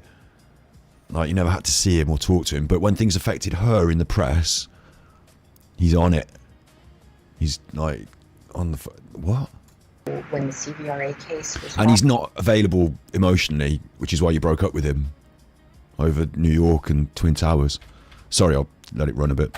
Was not seeing him. The only time that I was in touch with him was when the things happened, things, in the press that affected me, or when the CVRA case was filed and there was all that rubbish that went out, because I needed information. Because I didn't know anything about what was happening, and I needed his help. Well, it doesn't maybe sound right. Rephrase that. I don't mean his help. I meant to have answers so that I had an ability to defend myself. That's what I'm talking about. I'm not So talking and when agreeing. does that relationship change? So you're working. You talked about when the physical relationship stopped, and then you're still working for him or with him, managing his properties and serving as like a general manager.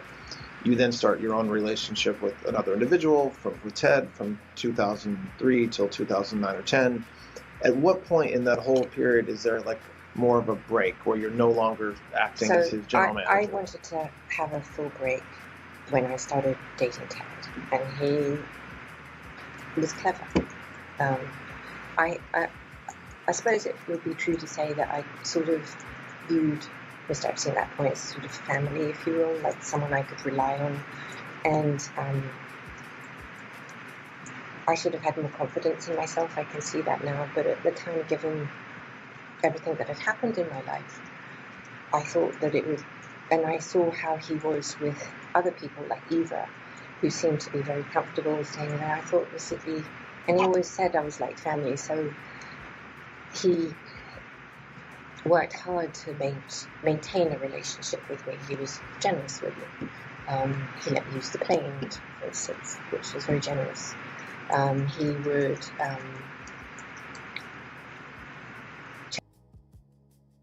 Bushy examples more of his generosity. He would let you use the plane for what? Your job, I presume, managing his massive property empire. You wanted to stop doing it. A job, which I assume is a full-time job, that doesn't pay particularly well. You're now with another man who dines with the Clintons. I'm assuming he's fairly wealthy. You wanted to stop doing it, but he was very generous with you and allowed you to use the plane. So you thought, well, you know, he's like a family friend. I can't leave him in the lurch like this. It's not like anyone else in the world can do this job of managing properties. And he does let them use the plane. Like, this just doesn't sound like a real factual, you know, thing that happened, does it? It doesn't sound like normal. Well, none of it sounds like normal life, but like, and during this as well, at some point we're going to get into the bad stuff, aren't we? But this is just like the day-to-day mundanity of staying working for the man that you used to date, despite not wanting to, having got with another man.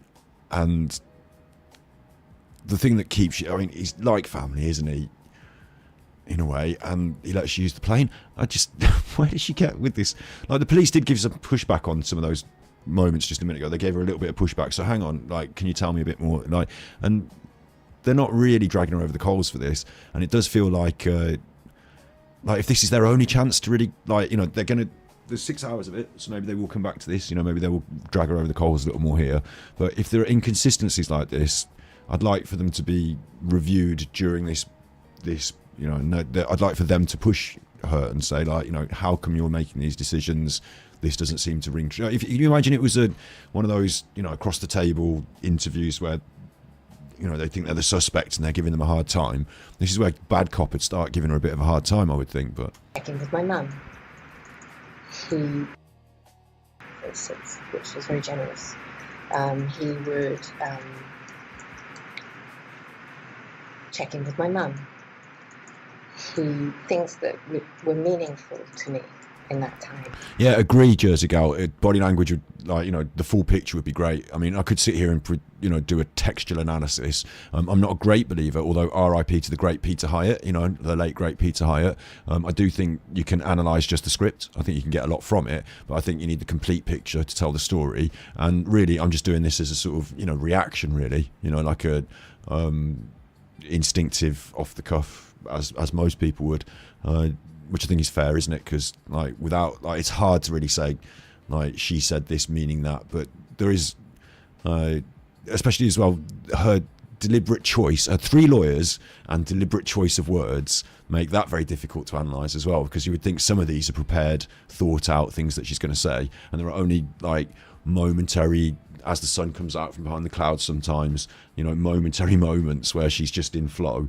But otherwise, this is her opportunity to put on record the way she wants it to be said, certain things. So, like, she was even at the start very keen to say the government never asked me to put this on record, the government. So this is her opportunity to say it her way. So, yeah, there's a lot of things that... there's a lot of reasons why I'm not going so... deep into the analysis on this pass and just letting it flow, even though I just paused it to talk to you. Yeah, and after Prince Andrew, like, we need the timeline, don't we? We need like a timeline where, like, when did you meet Prince Andrew, and like, can you, like, these certain things that were supposed to be going on behind the scenes, that were going on. She is talking about this like it's just like all above board, everything's fine. So at what point did it turn into this horrible, nasty, like, you know, what point was the island, and like, because at the moment everything's just dinners and nice and properties and everyone's having a good time, and Jeffrey just has a bit of a strange way with his sex. Like, that's, at the moment, that's the worst thing that's been mentioned. And then... It is champagne in the background, yeah. I'm a posh chuffer. I'm like this one. I'm one of the elites. Got Monster Energy drink as well. So, it's just my new set, innit? Look, do you like the lion? The stone lion. These are stone lions. They're actually stone. So, have that. It may still not have worked, but that his mother, Paula, Is plaster a kind of stone? had been in a very serious car crash. And I... Hang on. Look, Paula's been in a car crash. I'm going to skip back to her because I don't know what the fuck she's saying now. Sorry. Oh, he keeps pausing it. I hate it. With my mum. He keeps pausing it. I hate him. Things that were meaningful to me in that time. And then it may still not have worked, but that he let me use the plane, for instance, which was very generous. He would check in with my mum. Things that were meaningful to me in that time. And then it may still not have worked, but that his mother, Paula, had been in a very serious car crash, and she had become sort of like a surrogate mother for me, sort of because my mum wasn't there. I could look after her the way that I would have.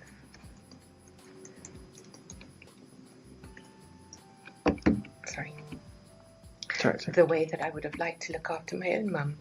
So I became very close to his... I don't know if that's the exact meaning of surrogate.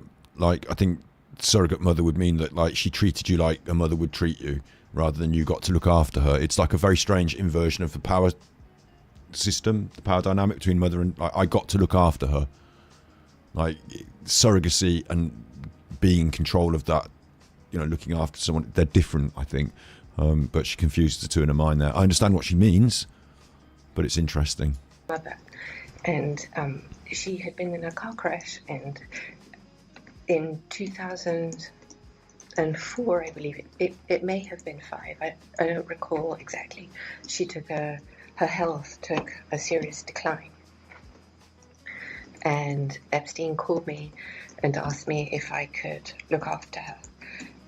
By looking after her, that meant organising her doctors, making sure she had new clothes, making sure her house was clean. Where was she? She lived in a retirement establishment outside of Palm Beach, it's West Palm. I was going to say something like the Golden Girls, but it's not called that. I just don't remember what it's called.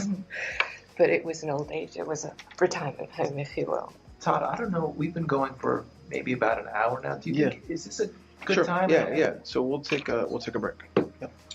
All right, so we're going to take a break. The time is 10:56.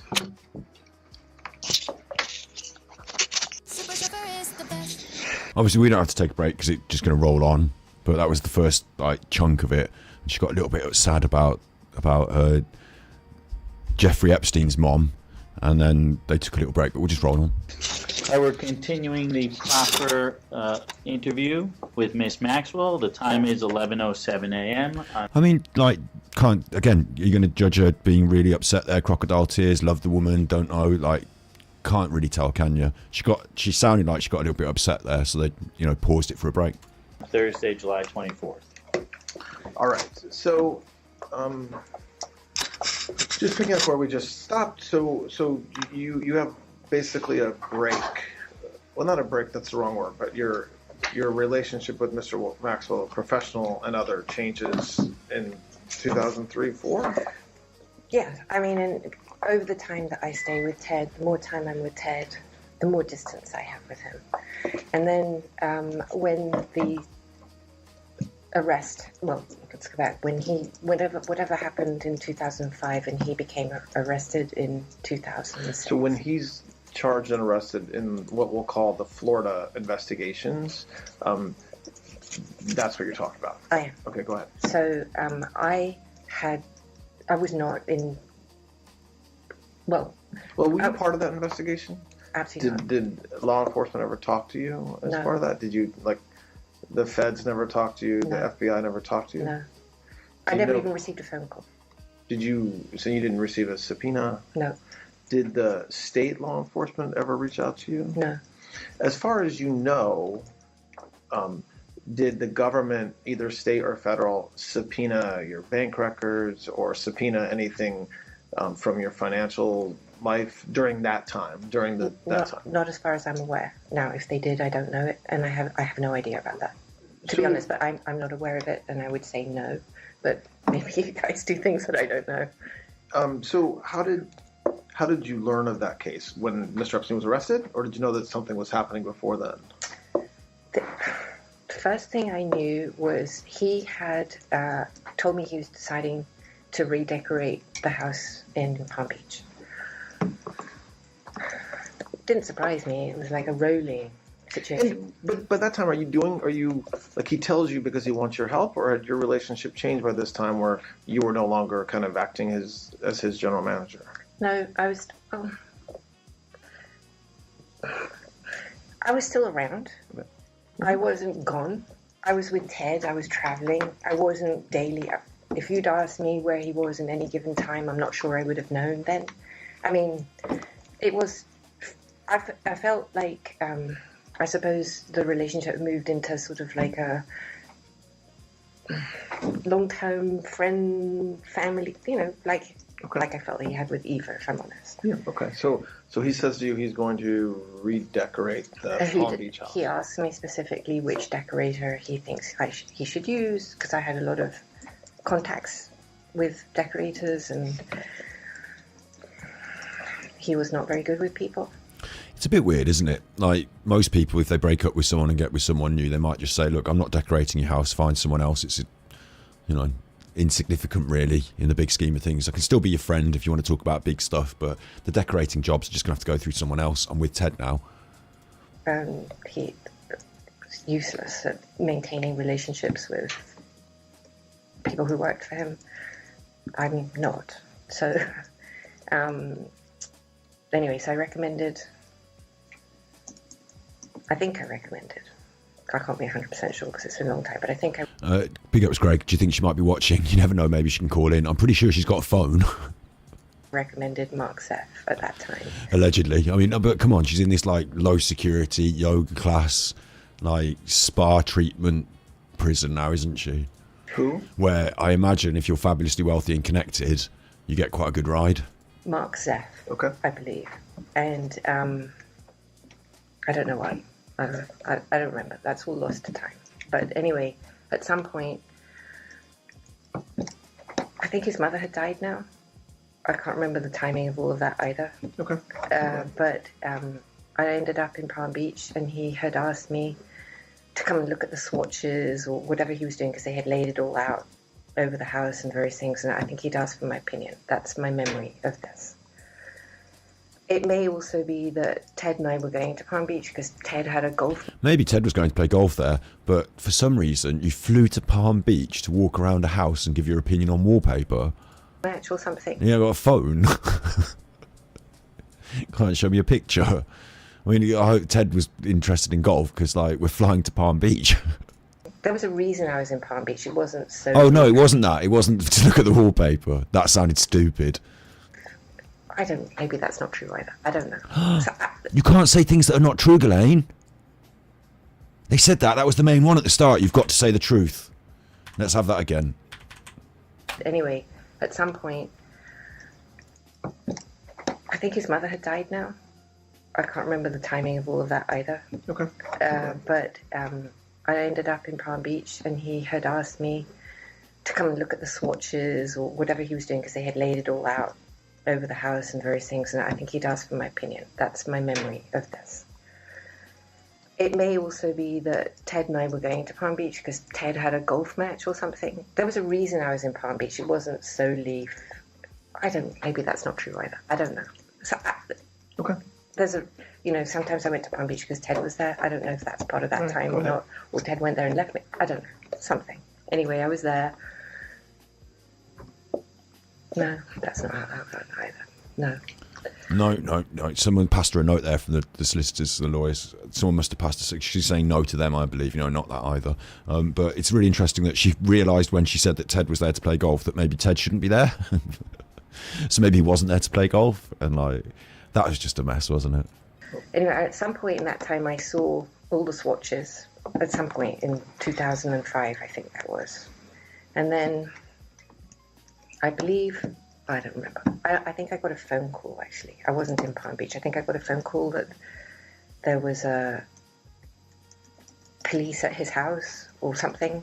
There was a... And would you have gotten a phone call from him, or you think you just told by somebody that knew that it had happened, or doing? So at this point, though, she's deep in it all, because she's been convicted of it as well, isn't she? So she's deep in it all, but she was only at Palm Beach for the swatches. At this point, she hasn't mentioned any of the crime, but Jeffrey's about to be arrested. So it's all been going on. So what were you doing at Palm Beach? Swatches. And did it come as a surprise when Jeffrey was arrested? Yeah, absolutely. Well, no, not really, because we've been doing loads of crime. What? It sounds like she didn't have time to do any crime because she's too busy playing golf with Ted and looking at swatches. You remember? Definitely not him. Okay. I think it would have been the houseman. So when that happens, whenever it was, that's kind of the first time you know that Mr. Epstein's being investigated for... I didn't even know what that... I didn't even understand. Okay. I didn't have a context for that. It was Okay. I didn't even know... It was the crimes you were doing. They were sniffing around. You don't need... What do you mean? Learning that Epstein was being investigated, couldn't even, what would it could have been, would you not mentally jump to the bad crimes you've been doing? I didn't know.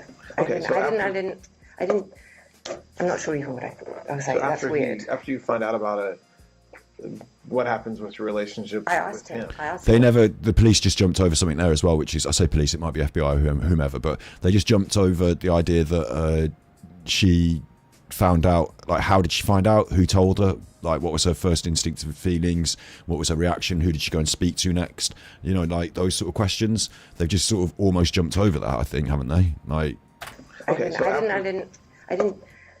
I'm not sure even what I thought. I was like, that's weird. After you find out about it, what happens with your relationship with him? I asked him what was going on, and he said, not to worry, nothing, taking it, don't worry about it. And I was like, and then it all went quiet. He didn't say, he didn't share. I wasn't part of it at all.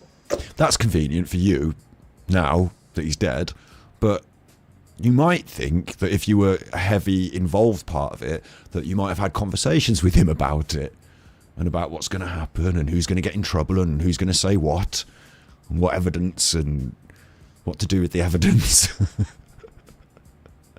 You might think you'd have had some sort of conversation, but conveniently, I suppose, while he's being investigated, you want to be really careful about those conversations, don't you? You're not going to send them by email, but conveniently, I suppose, nothing was said then. I'm being investigated, Ghislaine, for the crimes that we did together. I haven't got anything much to say about it, though. It's going to be fine, obviously. Don't worry your pretty little head about it. I won't talk to you again for months and months, regardless of the decorating that we're doing at Palm Beach. Thanks for your opinions on the swatches. By the way, I'm being investigated. I hope you have a lovely time at golf.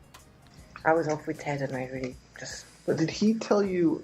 Well, why don't we come back to more specifics around that time period in a few minutes. I want to just finish this opening part. So that case goes on.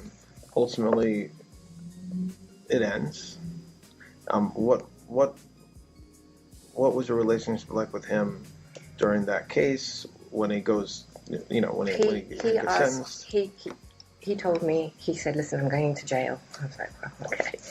And he goes, I'd like you to stay on board to manage the properties, the animals, this and that, and just stay put, and I'll continue to pay you in case there's any emergency. I don't trust anyone. And I was like, okay.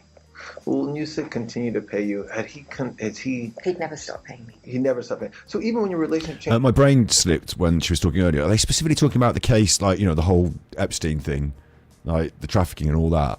Like, I'm going to prison for obviously really bad stuff that you were involved with as well. Would you please stay on at the company and, you know, feed the cat? Make sure that someone opens the windows at Palm Beach in the summer because it gets hot there. Oh, and the other 50 properties that we've got around the country that are involved in the network of trafficking. Can you stay on and manage those too? And Ghislaine's like, yeah, probably that's a good thing. I'll do. That'll be fine. I'll just... Like, you've done really bad things. Like, really bad things. Oh, well, I'll just help you then with all of your affairs. Like, what? What kind of an insanatorium do you have to be in to listen to this and think that it's just fine what she's saying? Like, it's just nuts at this point, isn't it? Like, it's just like some kind of, like, dipsy po la la land. Like, she's innocent and nice. Well, she's been convicted. What's she trying to put across? I don't get it. Like, And just the animals. I was like, well, okay. it ends. Or is that code? Is the animals code for something? What was your relationship like with him during that case when he goes, you know, when he gets sentenced? He told me, he said, listen, I'm going to jail. I was like, well, okay. And he goes, I'd like you to stay on board to manage the properties, the animals, this and that, and just stay put, and I'll continue to pay you in case there's any emergency. I don't trust anyone. And I was like, okay. Well, when you said continue to pay you, But he trusts her. He'd never stop paying me. He never stopped paying. So even when your relationship changes, you're getting... Does the amount increase from the $25,000 or so a year in the beginning? Like, how much are you getting paid yearly? I think it ended at the time. Well, we had different payment structures, and I'm happy to explain how that works. But I think salary-wise, if I'm right, it ended at around $250,000 a year. How much? $250,000, $250,000. And when did it end? When was that it stopped? 2008 or 9. That's a bit of a pay rise, isn't it? Imagine you start doing a job for £25,000 a year, and then whilst the job does get a little bit more busy, as they increase the number of properties and swatches that you have to look at, you get your pay rises to £250,000 a year. That's good, isn't it? She must have been... I tell you what, I imagine they've got some very nice wallpaper choices in all those properties. And the animals are very well looked after. Their scheduled feeding times are very well sorted. I mean, Palm Beach probably did look lovely, didn't it? But, like... She climbed the greasy pole of doing the decorating at Jeffrey Epstein's properties to the tune of 250 grand a year, having split up with the man, left him, moved in with another man, that's moved in, you know, dating another man, told him she don't want to be doing this job anymore, but he's convinced her to stay, give her a little pay rise. What? Plus, she said there were other remuneration packages, didn't she? So there was, to paraphrase, like she might have been getting a bonus here and there. There might have been other ways that she picked up some sort of, you know, little bottle of champagne here and there or something, like, you know. What? So 9. When did he come out of jail? Whenever he came out of jail. Okay. So, and did that require negotiation? Hey Jeff, I've been doing a good job this year. You know how you only pay me 25 grand a year? I was thinking I might leverage some of that good job I've been doing into a pay rise. What do you reckon? We've got a few more properties on the books. How about $250,000? Or did he offer it? Like, I'm going to prison. How about I give you $250,000 a year to keep this place running? Like, they don't really dig into how the change happened. What? Because you think 1 year, if you like, is it a gradual increase? Like 1 year, if you get a big bonus, you talk to people. Oh, I had a big bonus this year. You know, like, oh, this year my pay went up 1,000%. Is it 1,000%? Don't do the maths. And 100%, 1,000, a lot, loads. Over the years, it increased from what you said was you thought about 25,000 to yeah. 250,000. That's between like early 90s until 2009 or 10, whenever he stopped. Is that right? Yes. And how were you paid? W-2. W-2 from what company? Or do you? He just moved me around over to this company, that. I didn't care. Okay. And I didn't care, and I didn't think that, I didn't understand any rhyme or reason. It doesn't, I was, whatever. Okay, So maybe, so when he's going to go to jail, he says, "Can you stay around and manage everything?" Yeah. And do you do that? I do. Okay. And then we'll come back to that. I will not manage everything, no. I mean, there are other people at this point. My specific role then was very, very diminished. Okay. I reviewed the bill structure that came from the constructions that was storming the island. Okay. And wherever else I was going, Paris at this point, because I speak French, I'm fluent in French. And also my relationship with the French decorator was critical to him. In the French component part of that aspect was... She just mentioned the island. I have to pause this. She mentioned the island, and then she started getting big on the French decorator. This French decorator is a distraction. Anyone can talk French. Je parle français. Excusez-moi. Le curtains. Je voudrais the curtains rouge. Right? Jean-Claude. Je voudrais le curtains rouge. Now get on with it. If fucking paying you enough. Fucking French decorators, get out of here. Right, I want my 250 grand. Sorry. Like, her role was diminished, but it was so important because she could speak French to the French decorator. Oh, and the island, we're doing the island. But yeah, the French decorator, and in Paris, and like, it's the island thing, isn't it? It's the island thing. And he doesn't care about the fucking curtains in Palm Beach anymore, or the 50 properties in America. You don't need anyone decorating and piddling about now. Now he needs bill structure, monies, like receipts, like banking books on the island. And she's the one. She's the one. An air conditioning fan. I want there to be an air conditioning fan on the dock of the, everything's going to tie up and be above board tick box. We're not doing anything dodgy here. Make sure that everything's fine. Like, what? I love the way she just mentioned that. Like, yeah, the island. And then anyway, Jean-Claude in Paris is such a important avant-garde decorator, and he won't talk to anyone unless it's through me, because you have to have been to his show, and I've got a very good relationship with him, so I was necessary for the Epstein business, because what Jeffrey was really concerned about were the colour of his fucking curtains in France. Reviewed the bill structure that came from the constructions that was storming the island. Okay. And wherever else I was going, Paris at this point, because I speak French, I'm fluent in French. And also my relationship with the French decorator was critical to him. In the French component part of that aspect was really vital. And so you'd have had to find someone who was, and the Spanish, trilingual. You would have had to find someone who was trilingual and that he trusted. The trust bit might be an issue, but if you're just looking for someone to translate, then Jeffrey Epstein's a fucking billionaire, so he can find someone who's trilingual very easily. He was able to find should I say this? He was able to find, young victims to traffic. I'm sure he could find someone who could speak a bit of Spanish. Hola, les curtanos, los curtanos, red. Ocho, Redo. Jeffrey Epstein needed someone, so he chose you because you could speak a bit of Spanish.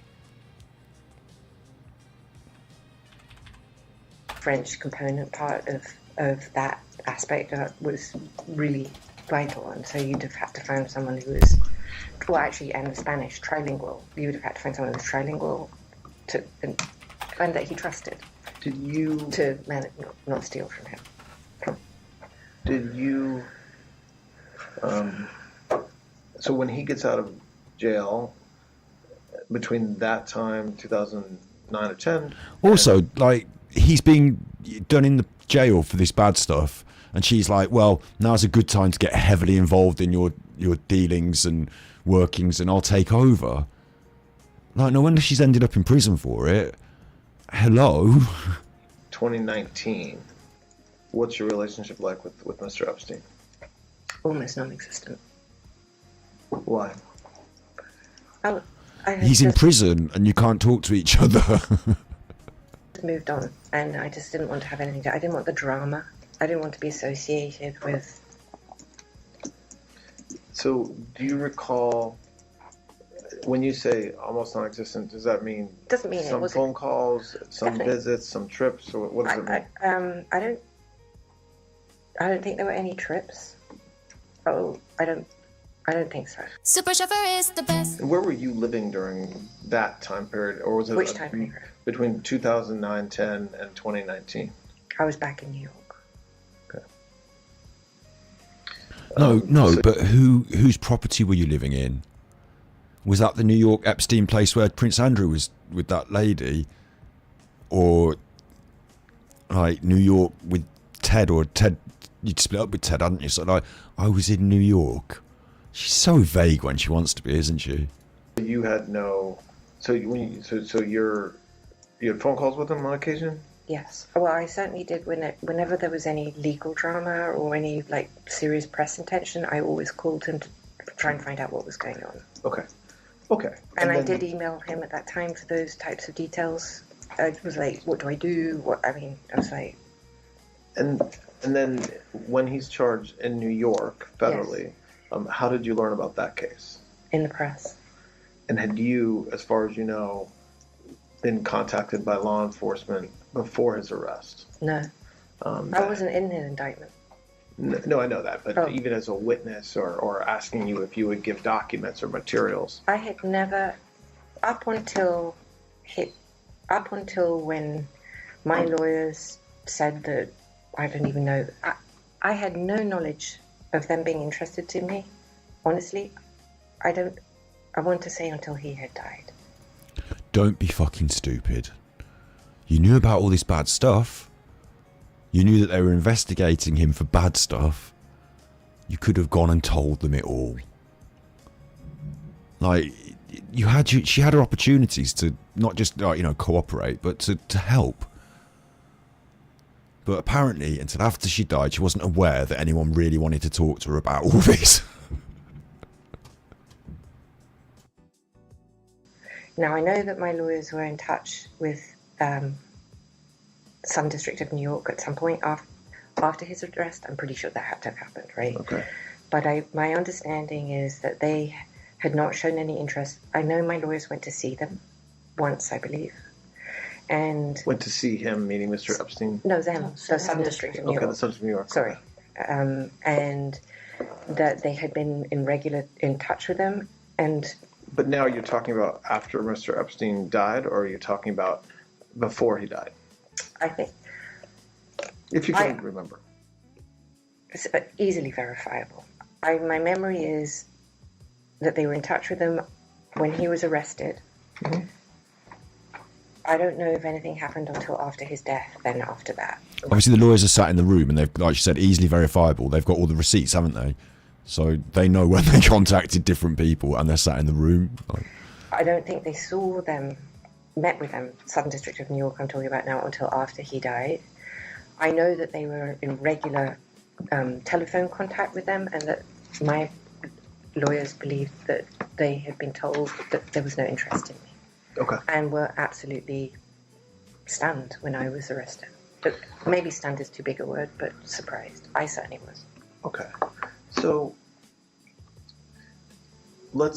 that's was a long description of what was a very long life, and that was very helpful. So I want to go back and talk more specifically now about particular areas, and that was a very helpful kind of foundation for us.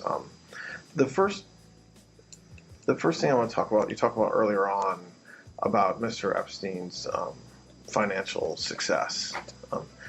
What, do you know how he, when you first meet him at some point, Super Chauffeur you is say, the I best. got this place for you to rent, you can't afford it, and he laughs at you and says, yes, I can.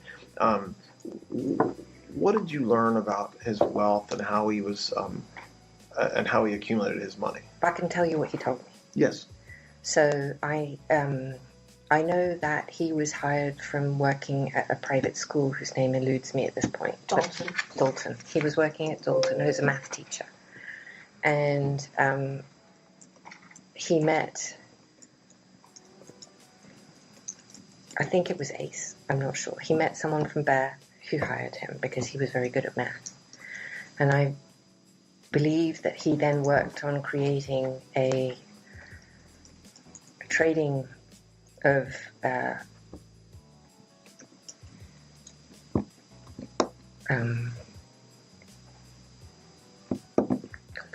Just describe it. It's okay. Go ahead. he came up with some new type of trading system. Not a system so much, but as a vehicle, a trading vehicle. Okay. That I'm just escaping right now. And this is while he was working at Bear? At Bear Stearns, yes. Okay. And whilst... And was this before you met him? Yes. So this is what he told you? Yes. And what you learned? Yes. This is what he told me Okay. himself. And so, and then eventually he starts a financial firm? Did you know that to be true or no? J. Epstein and Company, you ever heard of I that? think it's... Yeah, yes. So, hang on a minute. So, this I did not know, but this I had subsequently learned, is that Okay. he had some problem or some issue at Bear Stearns, and there was some, I don't know, disagreement. It sounds like she doesn't know really much, doesn't it? But maybe she's just been really vague. Really vague, isn't it? Yeah, very careful. Wasn't fired because obviously he was still very friendly with Ace and with Jimmy, at least by the time I met him. But they were working with him, and he had client money at Bear Stearns. So his money, his client's money. Well, I'll come to that. But he told me himself that he started a business where he looked for stolen money. So if somebody, let's see, I'm trying to think of some intelligent way to say it, but I can't think of anything. I've been with, not very, I'll give it to you. So let's say you have El Chapo. God. El Chapo? El fucking Chapo now. Let's just say you have the head of the cartels in Mexico, for example. Why would you... What I presume is happening here is that she's umming her way around something. Even though he's dead, there are other people that are not dead. And you don't want to say their names, do you? Because then there's going to be some shizzle hitting the fizzle. It's going to go, oh, she said someone's name about what in the work that he was doing with these. And you can't say anyone's names. They're still going. Who could it be? Who could it be? Who could it be? As an example, El Chapo. So El Chapo is not the one who it is, because if it was, she's just named him and he's going to go mental. So it's not El Chapo, but El Chapo is like a cartel boss, isn't he? Like a Mexican cartel. But El Chapo's in Mexico, and he's like an example of someone from a different sort of. She's had to mentally think of the person she's thinking of, and then say, okay, I've got to think of an example of someone like that. That's not like that. Because if I give an example like that, for example, if it was, I don't know, Trump or Clinton or someone, and she said a very wealthy man who became the president of America, for example, Reagan, not Reagan, but someone like that, then you'd know kind of who she's talking about. So she has to give some sort of like distance from it. So she's chosen Mexico and organized crime, but these are people that you obviously see as obviously organized. So she might be talking about an obvious organized criminal that's quite famous in today's society, or she might be talking about someone who is so famous in today's society that she couldn't possibly allude to them in any way. And incidentally, just if you're just tuning in, this interview is the one that she gave that exonerates Trump of all wrongdoings. So, for example, El Chapo. trying to think of some intelligent way to say it, but I can't think of anything. I've been with not very. I'll give it to you. So let's say you have El Chapo. El Chapo. God, I don't know where he comes from, but anyway, we've got El Chapo. You do know where he comes from. He's really famous. He doesn't come from fucking Germany, does he? Ein Chapo. Ein Chapo's. He's not. Where do you think he comes from? El Chapo. With all the cocaine and the. What do you think? The way she plays dumb. The way she plays dumb. Ghislaine, you're a one. Ghislaine, you're such a one. Oh, she's such a one. I feel like I'd like to go and hang out with her in the prison. I'd have a good laugh when she said something like that. I'd say, El Chapo, where do you think he's from? I'm saying it now. He's not from fucking Canada, is he? El Chapo. Think south of the border. El fucking Chapo. So let's say you. Let's see. Let's see. Trying to think of some intelligent way to say it, but I can't think of anything. I've been with not very. I'll give it to you. So let's say you have El Chapo. God, I don't know where he comes from, but anyway, we've got El Chapo, and El Chapo's laundering money, or he's working with the Sinaloa cartel, and he steals money from the Sinaloa cartel, and he moves it to wherever. So he's got stolen money from the Sinaloa, goes to Epstein. This didn't happen. I'm just. Yeah. Obviously, it didn't happen because you wouldn't be grassing up the Sinaloa cartel, would you? They'll get you in Florida. What the fuck are you on about? The Sinaloa cartel and El Chapo? What? So if we're not talking about these people, who are we talking about? Because these are really specific, big, organised crime things. El Chapo, and she didn't know where El Chapo came from. Couldn't work. Do you know, off the top of my head, I don't know where he's from. Anyway, the Sinaloa cartel. That's really specific. You do know where he's from. You bloody do know where he's from, you fucking liar. They told you had to tell the truth. The only one thing you had to do was tell you. They said, don't tell any lies. Telling lies is like a crime. If you tell them to us, if later on we find out that one of the things you said doesn't turn out to be quite, and she's making it clear this didn't happen, so now we're giving testimony on things that didn't even happen as fantasy examples. Once you've finished with that, can you tell us what did happen? Really? El fucking Chapo. Okay, so in your example, who was El Chapo in really? Who was Jeffrey working with really? Not El Chapo, but who was that figure? Like, that's what they need to ask her next. I don't know if they will, but El Chapo. This is my favourite bit here. And we haven't even got to Jeffrey Epstein's proclivities, which they did say they'd come back to. El Chapo. El Chapo? Even the way she says it. El Chapo. She must have a cigarette in a holder when she's saying that, and a little glass of champagne or something. They have champagne in the interview? They bloody do in a prison now, don't they? El Chapo. She's talking to a Mexican lady in her prison right now while the Mexican lady does her nails and another one cleans their cell floor. Like, one of the Mexican ladies is doing the mopping, and this is what's going on in the Florida prison for Ghislaine. It's not me being racist, it's her setup. And she's saying to her, oh, you know, and I said to the FBI, you know, El Chapo. El fucking Chapo. Trying to think of some intelligent way to say it, but I can't think of anything. I've been with not very. I'll give it to you. So let's say you have El Chapo. God, I don't know where he comes from, but anyway, we've got El Chapo. I guarantee. What's that? Olivia Colman? You know Olivia Colman, the actress. She's good, isn't she? Olivia Colman, the actress. I guarantee that when they do this as a Netflix film and Olivia Colman plays Ghislaine Maxwell, that El Chapo line, she's going to drop that like a hot potato. She's going to be like, drop it like it's hot. She's going to know how to say El Chapo. That's going to be Olivia Colman's finest hour. They'll give her another Oscar. You have El Chapo. El Chapo. God, I don't know where he comes from, but anyway, we've got El Chapo, and El Chapo's laundering money, or he's working with the Sinaloa cartel, and he steals money from the Sinaloa cartel, and he moves it to wherever. So he's got stolen money from the Sinaloa, goes to Epstein. This didn't happen. I'm just just coming up with something in my head. And the Sinaloa says to Epstein, can you track down my $1 billion that the other cartels stole from me? And Epstein will go and find the $1 billion and will take a portion of the money that was stolen as a fee and give back the remainder, that would be on a percentage basis. On a percentage basis with the Sinaloa cartel and El Chapo, but not them. What?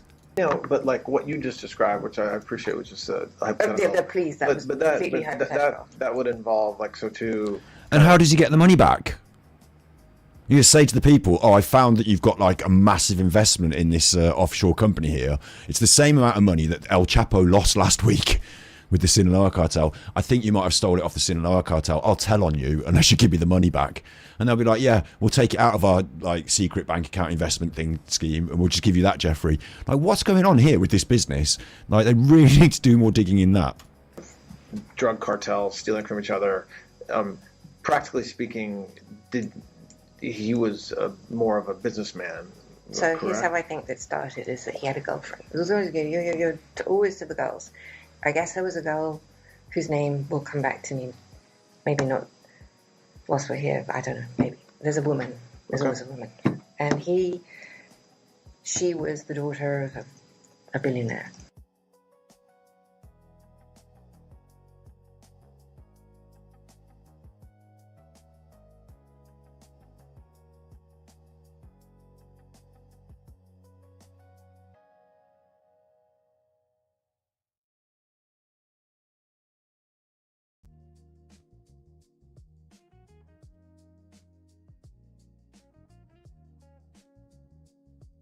Maybe not whilst we're here, but I don't know, maybe. There's a woman.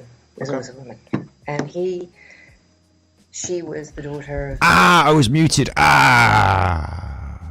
What I said was, she doesn't remember the name of the woman now, obviously. She can't remember it now, but if it becomes valuable, that piece of information, she might remember it in the future.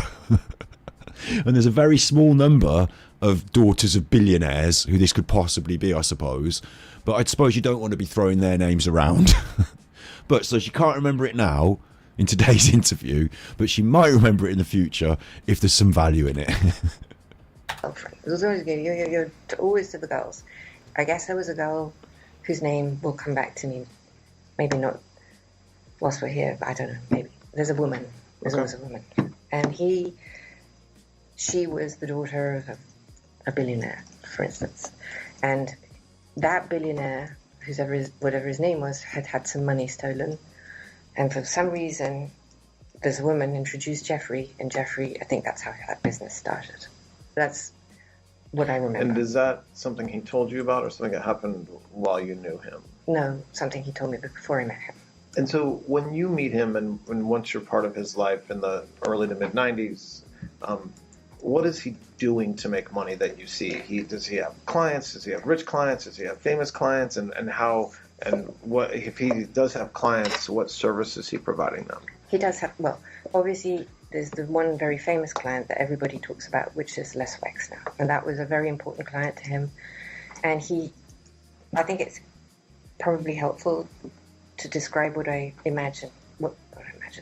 know to be true about what he managed for Les. And there's some bits that I'll be improvising. Yep. I want to just make you understand I was not part of Epstein's business world. Should we just have the bits that are true then, not the bits that you're improvising, since this is going on the record? Tangentially and obviously. So what I'm talking about is what I observed, or what I overheard, or what I saw within the business, but I wasn't responsible for any of the client's money or anything like that. Okay, I'd rather just have the things you saw, not the things you overheard, necessarily, the hearsay. Like, she just literally said some of this evidence will be objection hearsay, some of it will be improvised, made up, and some of it will be factual. So you okay with that? And they were like, yeah, okay, just go ahead. So it's separate. Yeah, I understand. Okay. Go ahead. So with Les, for instance, it was really all-encompassing. It could go from... is this a fact, or is this one of the things she overheard, or is this a bit of improvisation here? The structure of the business. So he structured or restructured the limited. I know that. And I'll come back to that because I also travelled with him and Les. And I was in business meetings with him on the plane. when they were there, so I could observe and I could hear some of this. And whilst I'm not necessarily terribly business sophisticated, I'm sophisticated enough to be able to at least have some knowledge of what was happening. All right, so then he restructured the business. He That was really careful over there. She said, I'm not business sophisticated enough to know what was happening, so you can't prosecute me for being involved in the business and doing the bad things. I wouldn't have known what was happening. But I am business savvy enough to be able to give you this information and sort of throw Jeffrey and this Les guy under the bus. So I would have been savvy enough to overhear things and write them down and have secret files and no secrets, but not business savvy enough to be involved in the business in any way or know anything about it if it came to a legal issue. restructured his entire personal finances and would also handle all of the investment strategy. I don't know if it was 100%. Mr. Wexner, you're saying? Sorry, yes. This is all Wexner I'm talking about now. So let's say you had $1 billion to invest. So you would, in people's normal investment portfolios, you'd have, some T-bonds and this and that. But Epstein's strategies would be much more sophisticated than that. And so just staying with Mr. Wexner,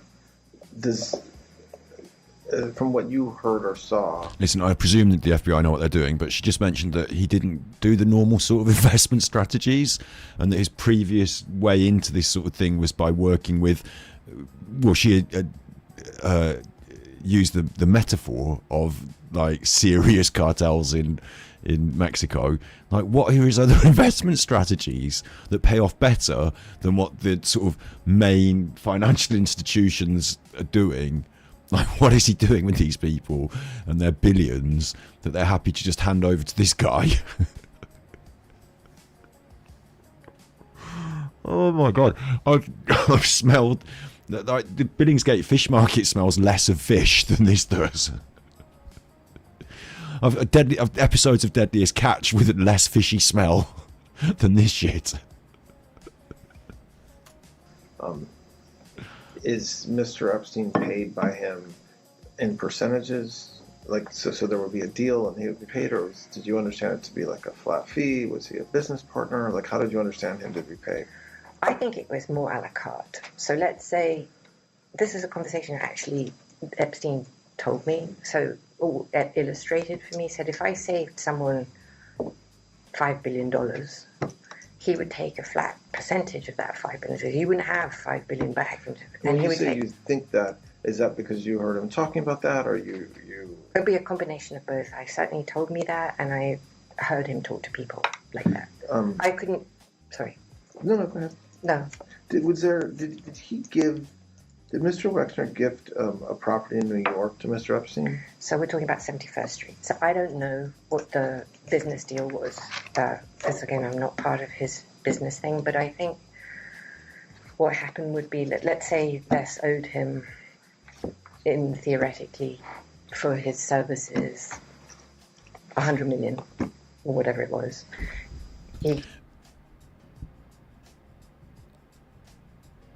I suppose it's easy to throw these people under the bus, like especially Epstein, who's dead, yeah. But are you about to say that they're doing some sort of like illegal? I don't know how illegal it'd be. Like, these super billionaires moving their assets around and stuff. But he owed him the money, but he gave him the property, sort of thing. I mean, this is so fishy and weird, isn't it? And what? It's all down on paper somewhere, and it's all above board and legit, except when he was working with the really bad. Well, he wasn't really working with El Chapo, was he? But like, what?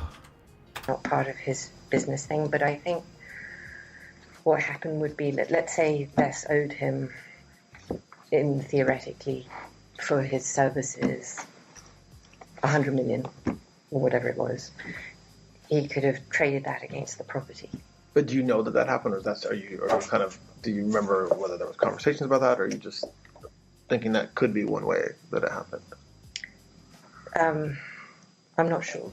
And I'm not trying to be, I just don't remember. And also, this sounds a little bit ridiculous. I mean, maybe this guy doesn't want the property, maybe, cares to sell it and what have you. But if you're working in these big amounts of money and you're paying someone for their services, means you've got like lots more money than them because you're just giving them the percentage. You've got the billions and you're giving them the 10%, yeah?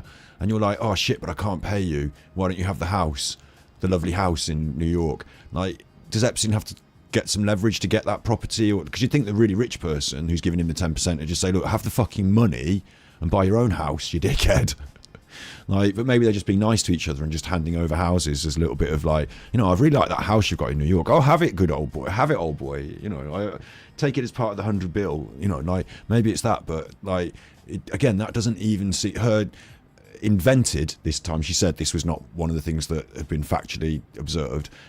Idea is just that like you get given it as part of a trade deal because money's owed, but like properties in affluent areas, you know, like property demand, and you know, there's more to that than just like a value trade, isn't there? Like a monopoly board. Oh, I can't afford the rent on this property. I'll give you one of the oranges. You know, it's different to that, isn't it? And what she's saying is just an idea, but it might not be like that at all. But we'll never know. Could have traded that against the property. But do you know that happened, or do you remember whether there was conversations about that, or are you just thinking that could be one way that it happened? I'm not sure. And I'm not trying to be, I just don't remember if that's something I know or if that's something that I remember or if it's something that I subsequently know. I believe that to be what happened, but I don't want to tell you that I have. Does that make sense? Did Mr. Wexner and Mr. Epstein, are you aware of their falling out that they ultimately had? Yeah, wait. What made sense there was she's able to say she believes that's what happened on record, so we all hear it out loud and it goes on record and it's a narrative that is constructed, but she can't say for sure that she definitely remembers it because it's going on records and she can be prosecuted for lying. So if it turns out to be untrue, she can be prosecuted if she said she definitely knew it. So maybe she won't definitely say it, but she'll make sure that it's on record in her belief, which... like, this isn't a court, this is a proffer agreement or whatever, so maybe they allow her to say it, but like I think if there was like, you know, a court and there were like goings back and forth, so they would pick out that point that, you know, Your Honour, I don't think that should be on the record because it's hearsay, it's just her opinion, it's not the facts, and she's making sure it's on the record without, and literally saying that she wouldn't put it on the record as her own statement, she has to do it as a fantasy maybe fact. Are you aware of their falling out that they ultimately had? I think I wasn't there and I don't know how it happened. I only know what Les has said in the press. So you only know about their falling out or whatever you want to call it from what you've kind of read, not from any first-hand knowledge. You weren't there, you weren't part of that. Correct. Do you know somebody named Stephen Hoffenberg? Only from the press. Okay. And so you don't know anything about whatever business relationship they may have had, Mr. Epstein? Never spoke about him, never mentioned it. I only learned about that, whatever that is. I don't even know what the truth is of that story, from the press. I love that when they, like, she had the opportunity to bring up names, she brought up El Chapo, they brought up this Hoffenberg guy, and she's like, no, never, not even, couldn't possibly. She said a few names, Clinton, big profile, high profile name. These other guys, she said a few names. She didn't say this guy's name. Absolutely not. You're going to have to ask someone else about that. I can't remember, no. How about Leon Black? Oh, I did meet Leon. I do know Leon. When do you remember, and again, I know we're talking about a very long time ago, but do you remember approximately when you met him?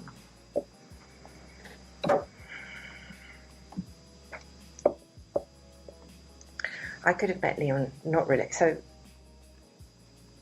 I might have met him. Cat and mouse game. I could have, I might have. What do you know? Like, if I say I met him in 2000 and you tell me, well, there's a photograph of you in 1996 with him on a plane. You know, oh, shit, yeah, I met him in 1996. I could have met him on this date. And if you accept this could have, then we could just move on from there. And I don't have to tell you when I did meet him. Nothing. I could have met Leon, not really. So I might have met him, nothing to do, because Leon Black is very good friends with other friends of mine, I would have met him, when I say socially, I might have met him. How Leon and Epstein became really good friends, I'm not sure. But not through you, as far as you recall. Not through me, as far as I know, no. In fact, I'm sure that's not through me. Do you know what kind of work Mr. Epstein was doing for Mr. Black over the years? The same as what he did for Wexner. So, we just talked about two individuals. And again, I know we're talking about maybe a 15-year time period or even longer. How many clients like that did Mr. Epstein have? Well, why don't I just give you the names that I remember? And Say it again? Why won't I just give you the names? Yeah. Do you want the names? No, sure, go ahead. Elizabeth Johnson, Johnson & Johnson. When did, as far as you know, when did the relationship between Ms. Johnson and Mr. Epstein start? 90s.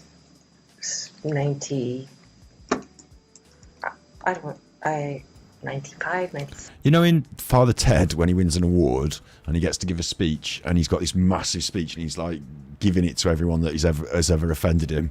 This feels like she's got a list of people who she's quite prepared to throw right under the bus here, and maybe they didn't come through and help, and you know, maybe in her hour of need, she thought, right, you know, one day I'll remember this. Elizabeth Johnson, Johnson & Johnson, you never fucking helped. I remember this. You were right. You were in that office, Elizabeth, and you fucking kept your mouth shut, right? I'll get you. Like, it feels like she's got. Oh, come on, Obs. Are we back up? We're back up. Okay. Reconnection successful. Okay, I'm still talking. Yeah. I can't imagine that everyone, like this list that she's about to, you know, is it going to be the what's the word? The comprehensive list? I don't know. But she's certainly got people that she wants to say out loud now on this list. So fair enough. We'll listen to the list. So during the time period? Yes, we're talking 90s. We're talking when I was there, when I was around. How did their relationship start? I don't know how he became that friendly boy. He ended up managing her money. I wasn't there. I mean, I really had a separate life. We really had separate lives. Okay. Except where they segged. But it wasn't from... It wasn't from me. From you? No, it was not. Okay. And what's your understanding of what Mr. Epstein did for Miss Johnson? Same as what he did for Wexner.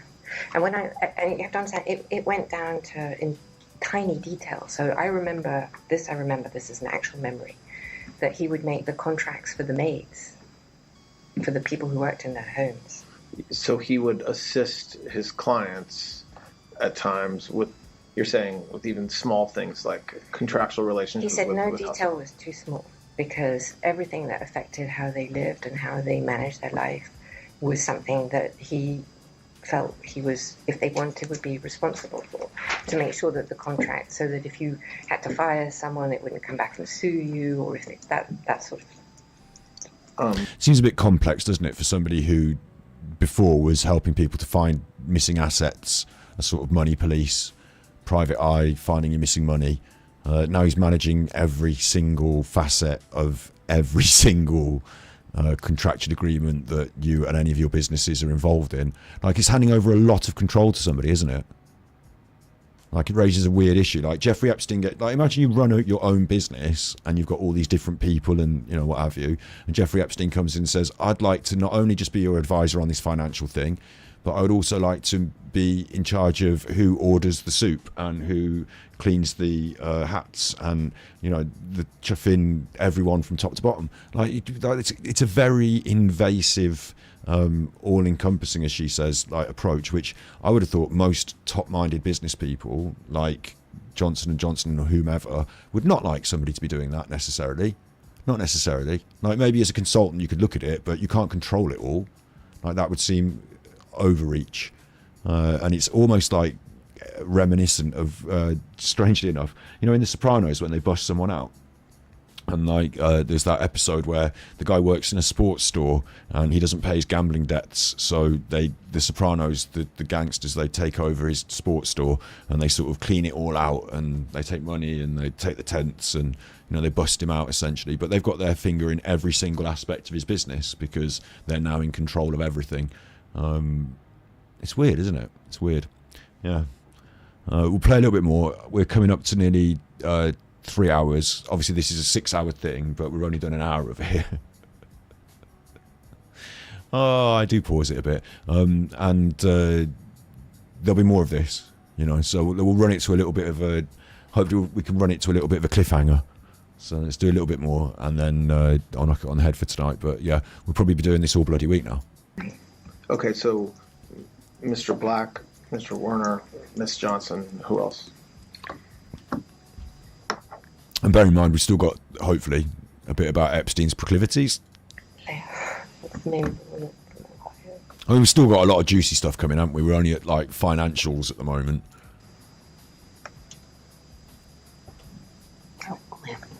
There's someone named Jess Staley. Yeah, I do know Jess. Who's that? He was at Morgan Stanley and at Barclays. What do you know whether he and Mr. Epstein had a relationship? Well, not a physical one. I didn't suggest it. No, I'm saying a relationship in the broadest sense of the word. Business, personal, yes. Both. Okay. Yes, both. Okay. And do you know when they met?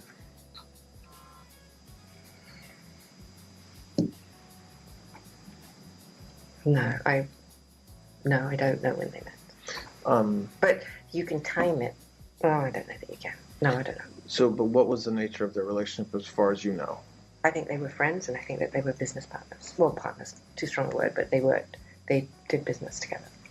So, did you, again, I want to stay focused on the time when you were the most involved in his life. So, the 90s. The early 90s through early and the 2000s. beginning of the 2000s, yes.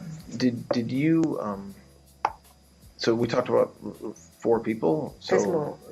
Were there more? Okay. Oh, yes, there were more. There was a lady whose name I just can't. Can I get my book? Maybe I wrote them down. Sure.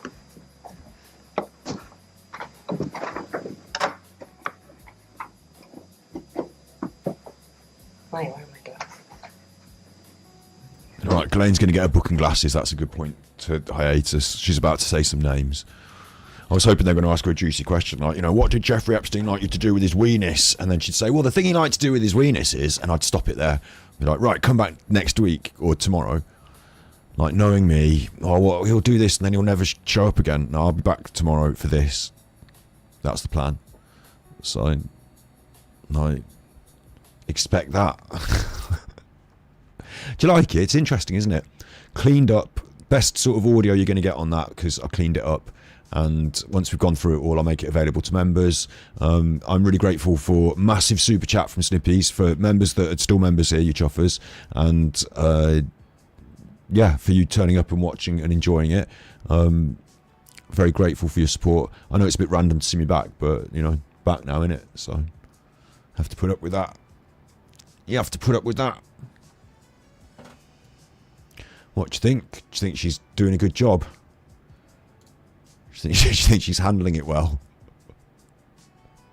Do you think she's sounding credible? Like, I think in one way she's doing a good job because she's putting across what she wants to put across, and she's carefully not saying certain things and is carefully saying others. But it does sound a little bit transparent, doesn't it? Like, I think everyone in the room, the lawyers, the police, I keep calling them the police, the FBI or whomever, and, you know, a great portion of the audience listening would probably think that she doesn't sound credible where she doesn't, and it seems like she's doing what she's doing. But, like, everyone knowing it and feeling it is different to it being on record, isn't it? Like, it's almost like she's kind of getting away with it as well. Unless they're going to push back and question and re-question and dig over.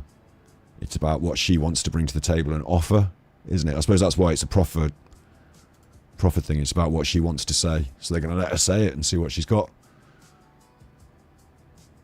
But there were some names that were not said. There were some people who were left out. There were some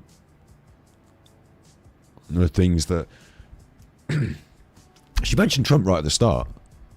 Like, we all know this is about Trump, and this is the reason they were together, was to talk about, you know, and to exonerate Donald Trump, wasn't it? But she mentioned him right at the start, but then she mentioned El Chapo more than she mentioned Trump after that.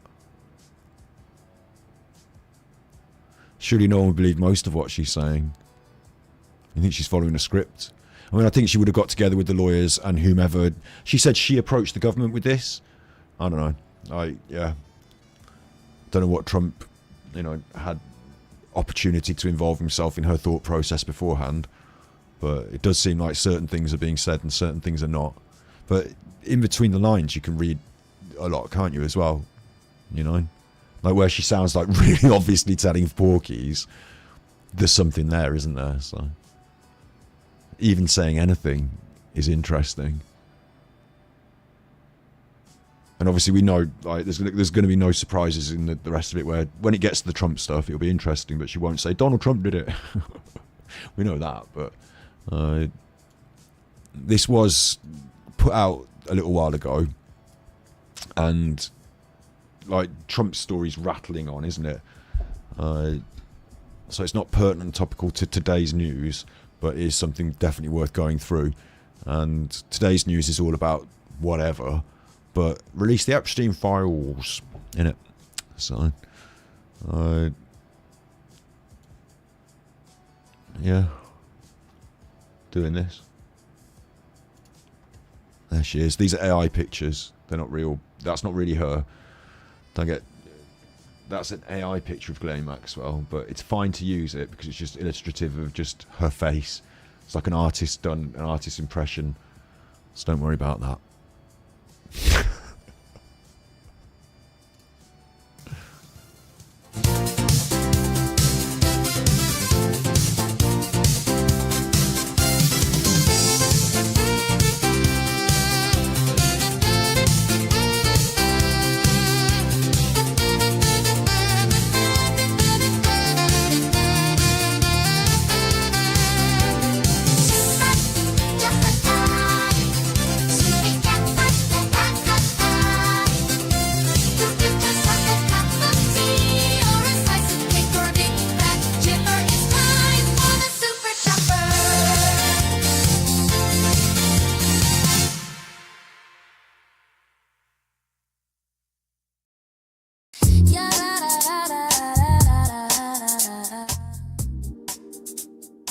So you be good, and if you can't be good, you're naughty. I'll see you tomorrow, about the same sort of time, for some of the same sort of stuff.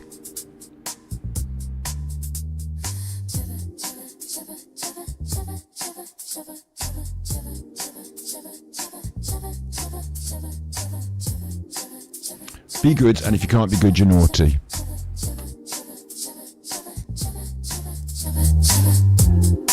Oh, he is good, he is good.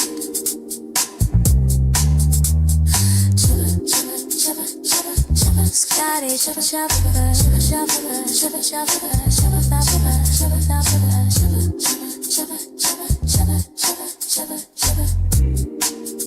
Scotty, chopper, chopper, chopper, chopper, chopper.